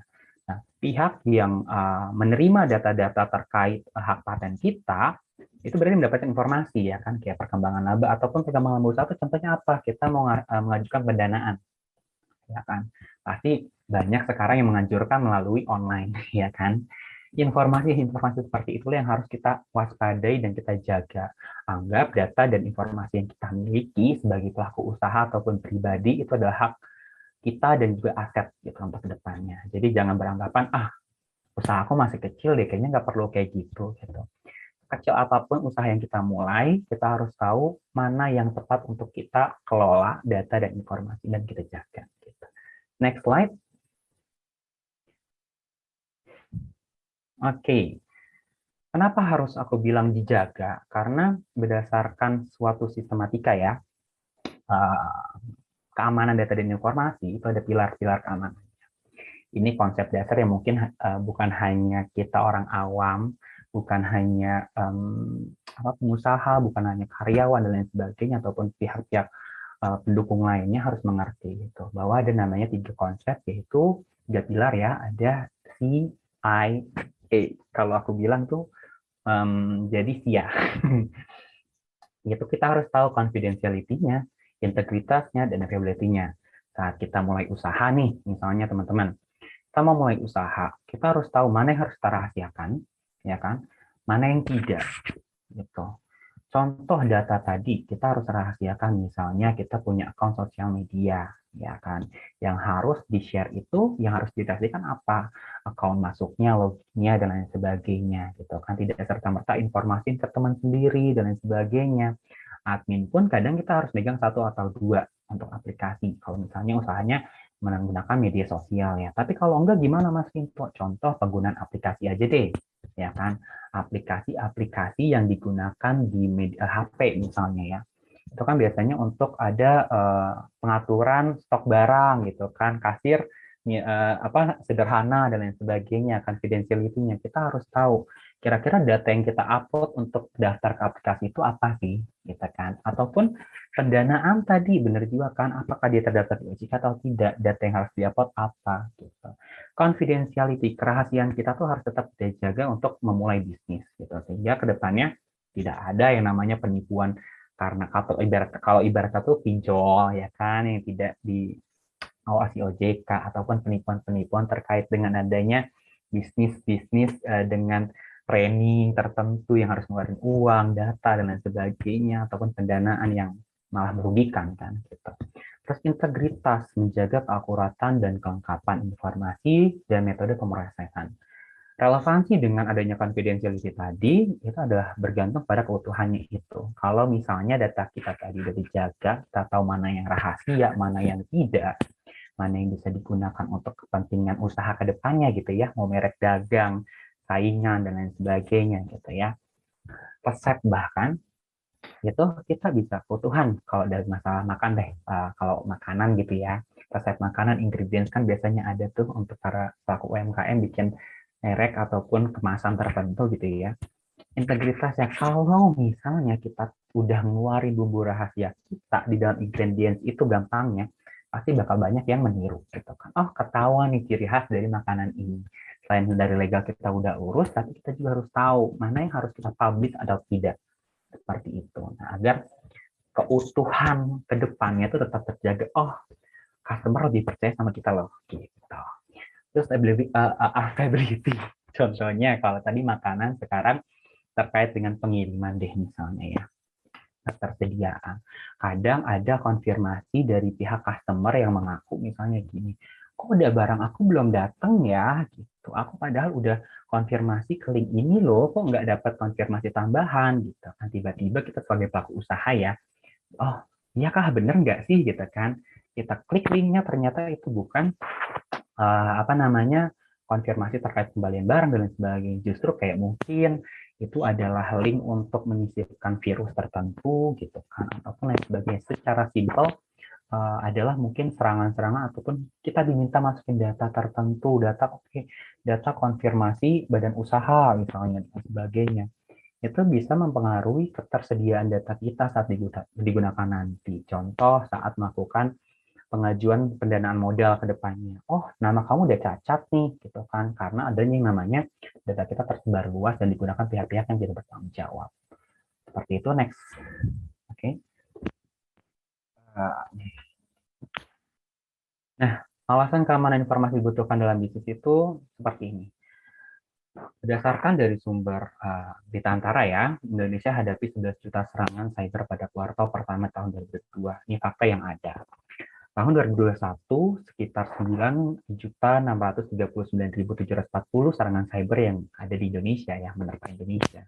Naik ke tahun 2022 sebesar 22%, yaitu menjadi 11.802.598 serangan cyber. Lalu impact-nya apa ke kita sebagai pelaku usaha gitu ya? Kan kita masih usaha kecil, Mas Rinto. Kita kan baru mau mulai. Impact kita apa? Yaitu bukannya menyerang orang-orang yang besar aja, harusnya kayak gimana? Tidak. Gitu. Kalau dari segi pandangan kita ada, tadi yang pertama apa? Impact dari suatu contoh tadi, hal suatu yang kecil. Nah, kita mau fokus untuk membangun suatu usaha, pasti mungkin akan ada namanya kita bersifat pemikiran positifnya adalah maju ya. Kalau misalnya kita nggak daftarin legalitasnya gitu, kita asal menggunakan aplikasi, data kita sebarluaskan untuk pinjaman dana dan lain sebagainya.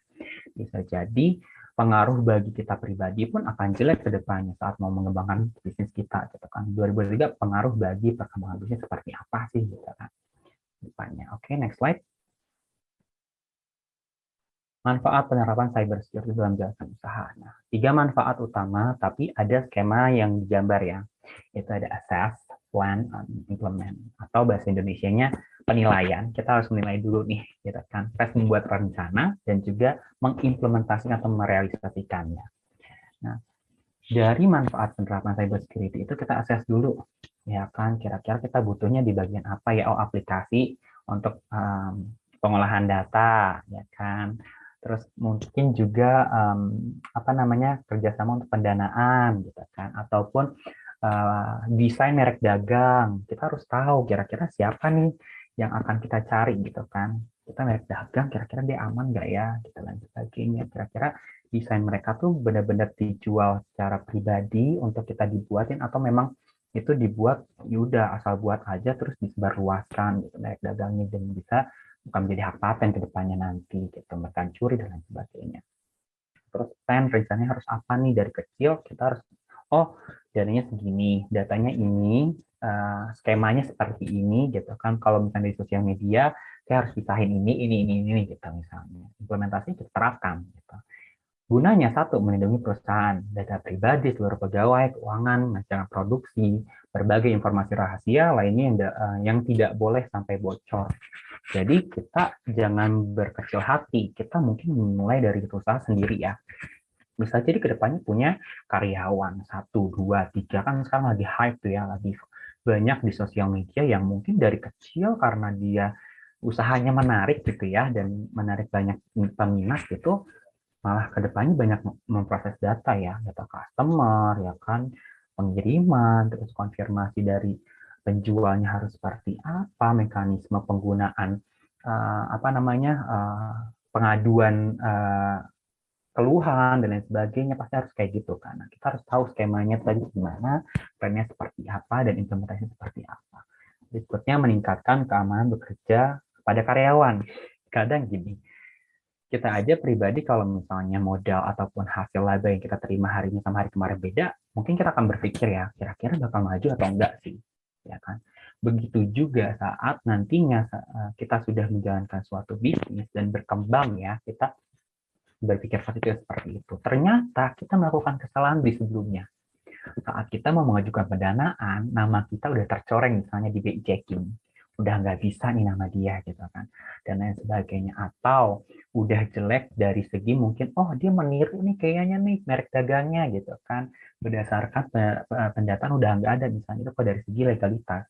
Tapi kalau dari segi promosi jenis desain yang memang notabene-nya kita menggunakan digitalisasi ya, itu bisa jadi berimbas gitu.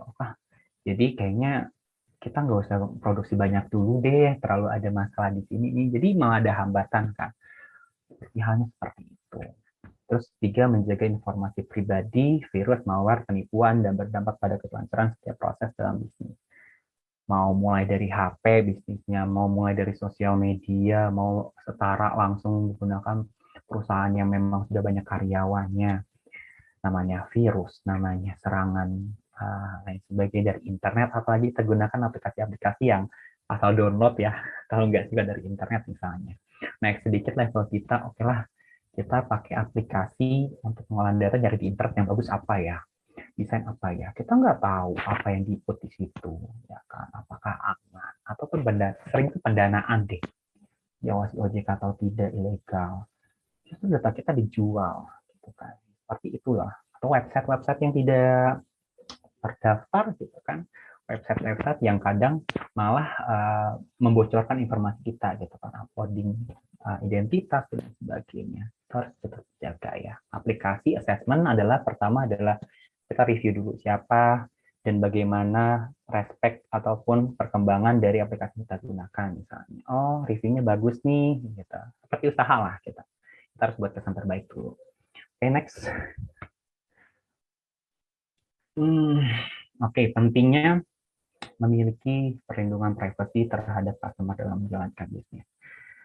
Pelaku bisnis kita pasti juga bisa menjadi customer ya, yang seperti aku bilang tadi, kita punya pemasok, kita cari pemasok dan sebagainya, pasti jadi customer gitu kan. Nah, kita harus punya hak juga, kita harus memahami haknya dulu gitu loh. Jadi kita bisa mengimplementasikan ke depannya kira-kira hal apa saja dalam proses rencana itu yang kita akan bangun dengan jenis yang digitalisasi ya, itu bisa terimplementasi. Contoh kenyamanan, keamanan, dan keselamatan dan mengonsumsi barang atau jasa. Kira-kira kalau kita ngepromosiin merek dagang kita yang memang bukan untuk kesehatan gitu ya, tanda kutip gitu ya, ataupun makanan yang memang mengandung pewarna dan lain sebagainya gitu kan. Kita nggak tahu ke depannya brand abuse, ada namanya kejahatan brand abuse, difitnah lah, pakai ini dan sebagainya gitu. Karena kita nggak tahu gitu cara pemasaran kita. Ini impact-nya ke pemasaran ya banyak ya, karena memang digitalisasi itu impact ke bagian apapun dalam proses bisnis gitu kan. Nah, hal-hal ini harus perhatikan. Nah, intinya keamanan data dan informasi itu impact bagi customer adalah customer dapat memberikan penilaian baik bagi suatu bisnis. Ya, ada kesan baik untuk suatu merek dagang dan lain sebagainya gitu kan. Berdasarkan apa sih? Ada HAKI, ya kan, hak kekayaan intelektual, ada UU ITE. Itu yang melindungi hak-hak kita sebagai pelaku bisnis dalam dunia digital dan juga customer gitu loh. Kita nggak semena-mena kalau misalnya data kita ditipu gitu kan, penipuan dari pihak pendana ini nih ataupun pengepul ini gitu kan, ataupun kayak misalnya pihak penyedia modal dan lain sebagainya, kita ditipu, sedangkan bisnis kita udah mulai maju gitu kan, kita bisa mengadukannya, kita memprosesnya gitu. Jadi kita harus paham. Next. Oke, strategi membangun keamanan digital dan jalankan bisnis. Ada SWOT. SWOT sebenarnya adalah analisis untuk memulai bisnis ya. Analisis dalam bisnis. Yang berimpact untuk dalam jalankan bisnis harus gimana sih gitu kan strateginya. Kita harus kenal dulu SWOT. S adalah strength atau kekuatan. Kemampuan sebagai pembanding bisnis, sumber daya, dan faktor situasional positif gitu. Kita harus tahu tuh apa yang harus kita lakukan, kemampuan kita seperti apa yang cocok buat bisnis kita di awal gitu kan. Terus kelemahan, keterbatasan dan faktor-faktor situasional negatif yang dapat menghalangi performa bisnis. Contoh misalnya tadi data kita udah jelek ataupun kita tertipu dan sebagainya. Ternyata data kita digunakan untuk pendaftaran merek orang lain misalnya dan sebagainya. Kelemahan-kelemahan tersebut gitu yang kadang menjadi kelemahan untuk akhirnya dapat berkembang gitu kan. Terus peluang, faktor yang dapat digunakan untuk memperoleh keuntungan. Nah, kira-kira peluang kita dari dunia digitalnya apa nih? Oke, kita bisa promosi melalui sosmed, gitu kan. Kita bisa sharing, tadi ada namanya engagement dengan pihak-pihak influencer dan lain sebagainya. Kita harus make sure juga kan, data apa, kira-kira assessment mereka gimana, penilaian kan menggunakan digitalisasi kan. Itu impact-nya suatu hal yang memang peluangnya seperti ini loh. Ancaman. Nah, ancaman tadi contoh kalau misalnya pakai sosial media, kira-kira sosial media itu seperti apa sih bentuknya gitu kan? Apakah memang dikhususkan untuk promosi? Apakah memang tidak adanya filtering terhadap penggunaan sosial media dan lain sebagainya? Faktor yang berasal dari luar lingkungan eksternal yang dapat merusak gitu ya. Nah, bisa dibilang kalau misalnya kita mau mulai dan kita sudah mengetahui ke depannya faktor ancaman ini menjadi salah satu mungkin trik kita ke depannya untuk maju. Oke, berarti kita udah tahu nih harus menggunakan aplikasi ini gitu kan, aman, ciri-cirinya seperti ini misalnya untuk menggunakan data dan informasi dengan bijak gitu kan, atau mendaftarkan tadi, oke, kita nyari OOS itu kemana sih yang benar, online single submission-nya ke siapa gitu, kita tahu. Next. Berikutnya, oke, strategi membangun keamanan. Nah, ada 5 strategi yang dijabarkan di layar gitu ya. Yang strategi pertama sebagai pelaku bisnis gitu ya, sesuaikan setiap pola keamanan yang diterapkan dengan usaha yang akan dibangun. Tidak semua pola itu sesuai dengan setiap usaha yang digunakan ya. Karena aku bilang nggak semuanya pasti penggunaan aplikasi ini untuk kebutuhan bisnis ini pasti beda-beda. Sesuaikan gitu. Kita harus cari tahu dulu apa yang akan digunakan gitu. Apa yang akan kita gunakan. Kedua, membuat kebijakan untuk menangani segala macam informasi. Kita seenggaknya punya catatan lah kita sebagai pemula gitu ya. Misalnya buku note, aku mah biasanya bilangnya gitu. Aku bikin notis gitu. Kira-kira kalau misalnya retur barang harus seperti apa ya, linknya kemana ya, gitu ya. Oh, kira-kira kalau mau ngurus terkait proses legalitas itu web resminya apa ya, gitu kan. Kira-kira data-data aku yang boleh di-share tuh apa aja ya, gitu. Terus berikutnya memilih software yang aman untuk organisasi. Pastikan setiap aplikasi yang digunakan sudah dicek keamanannya. Cek pertama kalau dari aplikasi handphone ya, kita punya antivirus dulu deh, ya kan, biar mereka yang scanning. Kedua adalah kita cek dari entah Play Store atau Apple Store ya, itu ratingnya seperti apa. Kalau mau yang free kan banyak, tapi kita harus tahu dulu kira-kira seperti apa sih tanggapannya. Gitu. Apakah ini cuma tipu-tipu doang? Kan banyak ya aplikasi-aplikasi yang malah mencuri data, gitu kan. Harus dicek juga. Terus menerapkan keamanan password pada setiap sistem yang digunakan untuk bisnis. Password hal penting, jangan sharing dan jangan samakan kalau bisa setiap password untuk kebutuhan pribadi dan kebutuhan bisnis tuh media sosial dan lain sebagainya pisahkan, bedakan, catat kalau bisa. 5. Kelola setiap sistem berbasis komputer dari segi penyimpanan, pengolahan, dan pengiriman data. Ini hal yang wajib diketahui di poin 5. Gitu. Oke, next. Pahami keamanan dalam membuat password. Tadi, buatlah password yang mudah diingat dan sulit ditebak.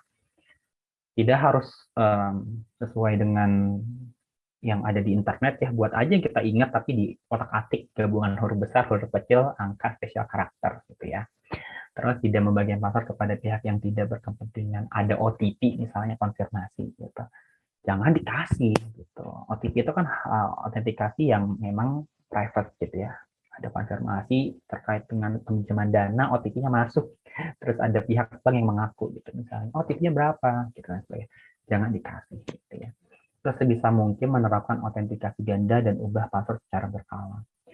Ini disesuaikan dengan bisnis yang dikelola ya. Kalau misalnya memang impact-nya itu adalah sering sekali udah ada pengalaman kena hacking dan lain sebagainya gitu ya, kita harus kelola. Oke, kita bikin skemanya berapa bulan sekali diupdate passwordnya gitu dan sebagainya. Seperti itu. Next. Resiko menjalankan bisnis tanpa keamanan digital. Nah, ini bagian terakhir. Resiko-resikonya adalah ini. Kita bisa terkena berbagai jenis serangan. Apa aja? Next. Yang pertama, cybercrime dalam bisnis itu bisa menghancurkan algoritma perusahaan, pencurian data perusahaan, dan pencurian data konsumen. Ini adalah di bagian bawah ya, pojok bawah itu hal yang sering terjadi. Nah, ada namanya hacking, phishing, social engineering, dan malware. Kalau hacking mungkin banyak ya, kalau kita udah punya bisnis yang gede, kita nampilin website, fotografi, website desain, dan lain sebagainya, cuma hacking, dan lain sebagainya.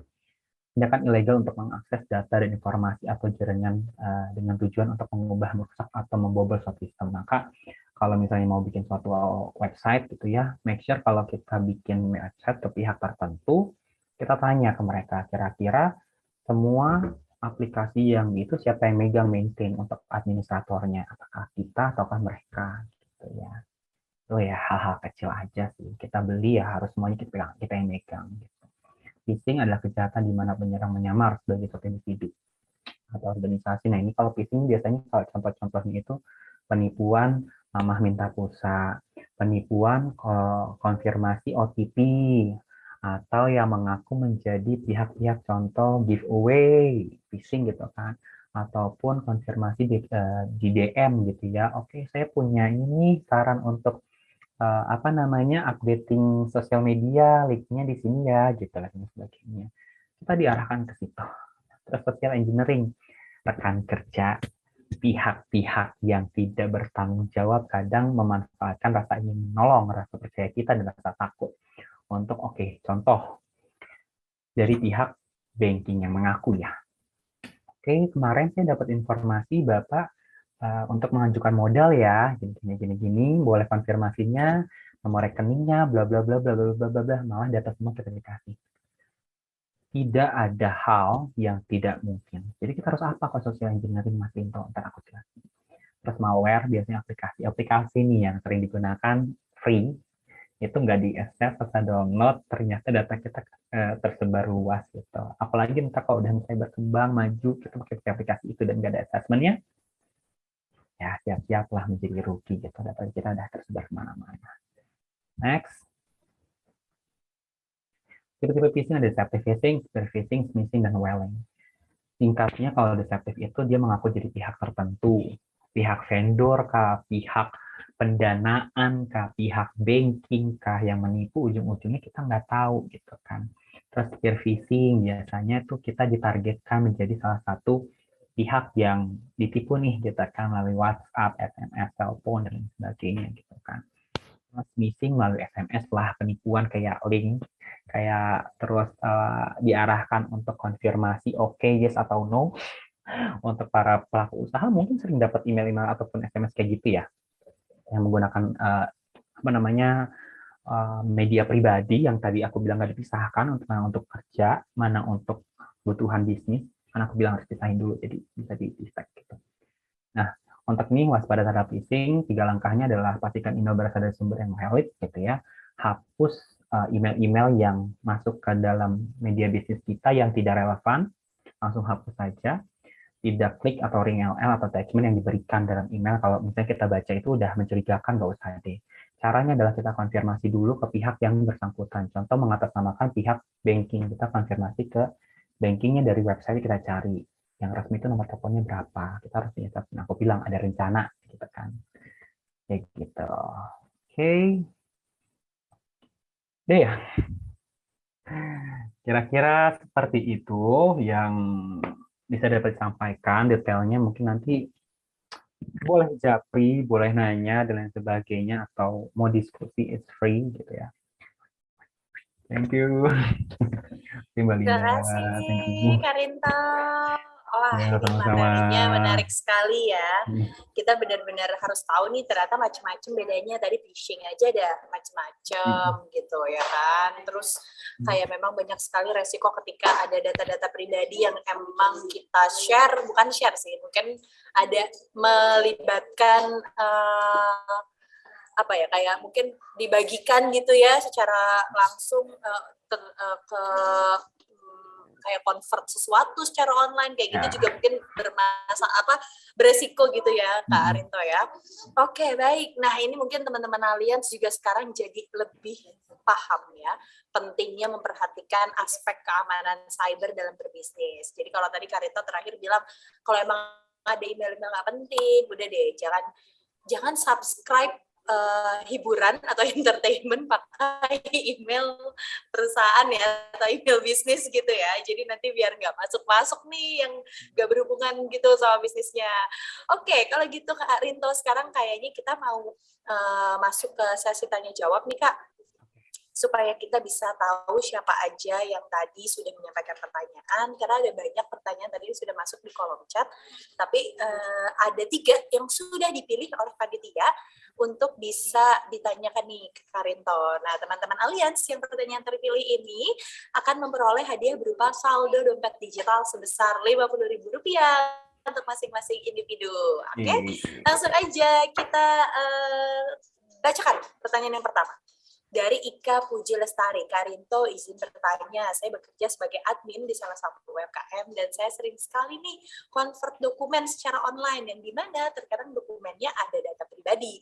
Apakah itu berbahaya, Kak? Nah, ini dia nih. Gimana, Kak? Kadang kan kalau online gratis ya, Kak ya. Kita nggak perlu download software-nya segala. Gimana, Kak? Thank you untuk pertanyaannya dari Mbak Ika. Jadi gini, depend on the process dan sama tampilan dari websitenya ya. Yang pertama yang harus cek adalah pertama gini, data yang kita proses itu ke websitenya itu harus kita cek dia HTTPS atau enggak. HTTPS kan banyak tuh ya, ada informasi, biasanya tanda pagar, tanda seru di atas, berbahaya gitu dan sebagainya. Yang paling penting aku saranin kita cek dulu di bagian websitenya kita pasang antivirus. Kan banyak ya antivirus yang memang untuk website, untuk laptop, untuk HP, itu untuk mencegah adanya website-website yang tidak resmi gitu ya, ataupun berbahaya. Yang pertama, berbahaya atau tidaknya itu berdasarkan itu indikasi bagaimana kita bisa ini kayaknya aman untuk diproses. Belakangan di luar dari itu, balik lagi sama sistem yang kita gunakan nantinya. Gitu. Jadi aman-aman aja selama tahu. Gitu. Baik, aman aja selama tadi berarti ibaratnya proteksinya juga ada gitu ya Kak dari kita ya. Kita punya antivirus dulu gitu Kak Ika ya. Boleh pertanyaan berikutnya? Silakan operator. Dari Herlambang Wicaksana. Saya bacain kok Karinto, tenang aja. Apakah ada resiko yang kemungkinan dapat merugikan bisnis pribadi apabila kita share dokumen perizinan, misalnya seperti share sertifikat merek? Karena saat ini saya banyak lihat nih pihak yang membagikan foto sertifikat mereknya, khususnya di website periklanan usaha waralaba. Padahal hal tersebut bertujuan untuk meyakinkan calon mitra dan kredibilitas bisnis yang dimiliki. Oh, pertanyaannya singkat sih Kak, tapi lebih ke ini penjelasannya yang panjang. Jadi mungkin kayak misalnya nih nunjukin sertifikat merek gitu, sudah terdaftar, tapi ditunjukin sertifikatnya misalnya gitu, atau ya hal-hal lain yang nilai hukumnya cukup tinggi gitu Kak, seperti sertifikat gitu, itu gimana tuh Kak? Ada resiko nggak Kak kalau kita share dokumen kayak gitu? Pasti ada resiko. Jadi kalau contoh misalnya aku aja sebagai pelaku kerja ya, masang sertifikat di aplikasi pencari kerja, pasti riskan untuk digunakan gitu kan. Apalagi namanya kita mau usaha gitu. Yang paling penting adalah gini, kita mempunyai bukti gitu. Suatu saat memang ada penipuan, ada mata samakan kita dan lain sebagainya, kita bisa mengajukan banding bahwa ini loh benar loh punya kita gitu.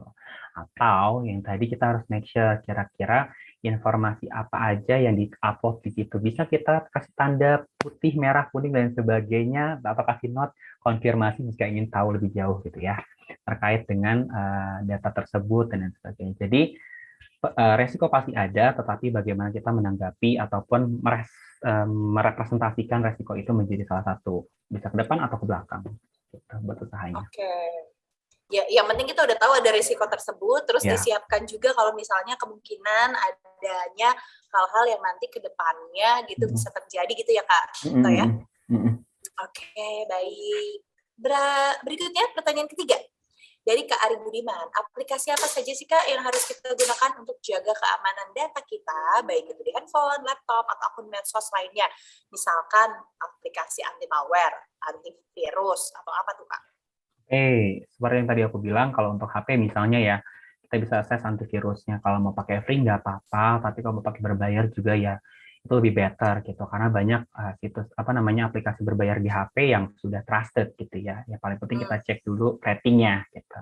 Berikutnya di laptop sama, aku lebih menyarankan kita subscribe atau beli aja lisensi untuk antivirus di laptop gitu, untuk mencegah adanya kira-kira kalau misalnya ada maintenance, kita mau nanya ke pihak mana, ini antivirusnya aman atau enggak, ataupun ada virus yang kena kita bisa minta tanggung jawab ke pihak mereka. Terus kalau misalnya anti-malware antivirus untuk website ya kriteria dari website itulah yang mendukung nanti saat kita mau building website pun, untuk promosi kita harus tahu vendor kita gimana, gitu kan. Assessment-nya seperti apa. Gitu. Ada surat perjanjian lah di depan gitu kalau mereka mau bertanggung jawab untuk maintenance dan sebagainya gitu. Oke, jadi sebenarnya memang mungkin kenapa berbayar karena pada akhirnya kita bisa minta pertanggungjawaban gitu ya Kak ya. Ya, tapi yang free juga ya nggak apa-apa, tergantung usahanya ya. Gue bilang tadi di Betul, depan, sesuaikan sama usaha. betul. Betul ya, karena pasti ada pilihan-pilihan juga tuh dari beberapa aplikasi tersebut, mau yang berbayar atau mau yang free gitu. Berbayar juga biasanya ada beda-bedanya gitu ya Karinto Ya. ya. Betul. Baik, kalau begitu terima kasih Karinto sudah menjawab Ya, pertanyaan dari sama-sama. 3 teman-teman Alians. Selamat juga kepada teman-teman Alians yang terpilih nih, berhak mendapatkan saldo dompet digital masing-masing sebesar Rp50.000. Tapi sebelum itu, sebelum kita menutup sesi tanya jawab ini, mungkin boleh kita foto dulu ya Karinto. Teman-teman Alians yang lain, terutama nih yang tadi menyampaikan pertanyaan, boleh on cam kali ya, biar bisa kita lihat bareng-bareng nih. Oke, siap semuanya? Oke, kita foto dulu ya. 3, 2, 1. Sekali lagi, 3, 2, 1. Baik, terima kasih teman-teman Alians semuanya. Sekali lagi selamat kepada teman-teman yang pertanyaannya terpilih. Nanti akan dihubungi lebih lanjut oleh panitia terkait pemberian hadiahnya. Dan apabila ada teman-teman yang tadi menyampaikan pertanyaan, tapi teman-teman ini menyaksikannya bukan dari Zoom, tapi dari YouTube, silakan langsung ke Instagramnya lingkaran.co, DM kita ya, supaya nanti kita bisa tahu bahwa ini teman-teman yang tadi juga menyampaikan pertanyaan, yang pertanyaannya terpilih, begitu ya. Karinto, sekali lagi terima kasih banyak nih Karinto sudah menyempatkan waktunya siang hari ini. Semoga tetap sehat, tetap aman, baik di dunia nyata maupun di dunia maya ataupun di dunia digital ya. Dan semoga selanjutnya nanti kita bisa berbagi kembali bersama. Kita bisa mendapatkan waktu lagi dari Karinto untuk bisa berbagi bersama kita. Terima kasih Karinto. Sama-sama. Baik, kalau begitu teman-teman semuanya ya, dengan berakhirnya sesi Q&A tadi, maka rangkaian kita sebenarnya sudah berakhir nih. Tapi karena tadi kita punya utang, tadi ada di sesi games ya, ada satu pertanyaan yang belum kita keluarin. Nah, sekarang kita mau keluarin dulu nih permainan kita lagi yang tadi, tapi kita cuma keluarin satu pertanyaan, jadi ada kesempatan, wah udah keluar. Oke, langsung dijawab. Langsung dijawab, ayo. Yang bisa jawab, coba langsung chat ini pertanyaan yang tadi, silakan langsung dijawab teman-teman. Ayo, apa, siapa yang... Ini agak seperti uang kaget ya, saya tiba-tiba ada pertanyaannya. Ya, jadi fakta mentah yang belum diolah dari suatu individu, instansi, dan sejenisnya adalah apa coba jawabannya dulu, operator? Tara, data. Dan jawaban paling cepat pertama itu ada Kak Diah Wijayanti. Mana Kak Diah? Kak Diah, halo Kak Diah. Halo juga.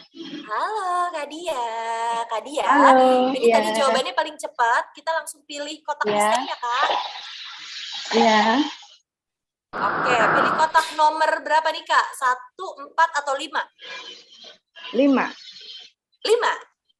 Nomor 5. Iya. Nah Kak, kota yang mendapatkan julukan kota pahlawan, ini apa? A atau B? Surabaya. Surabaya. Ya, yakin Kak? Iya. Yakin. Ya, yakin. Betul Kak, jawabannya Surabaya ya. Selamat ya. Kakak juga berhak mendapatkan hadiah sebesar Rp50.000 ya. Nanti akan dihubungi lebih lanjut oleh panitia ya Kak. Iya.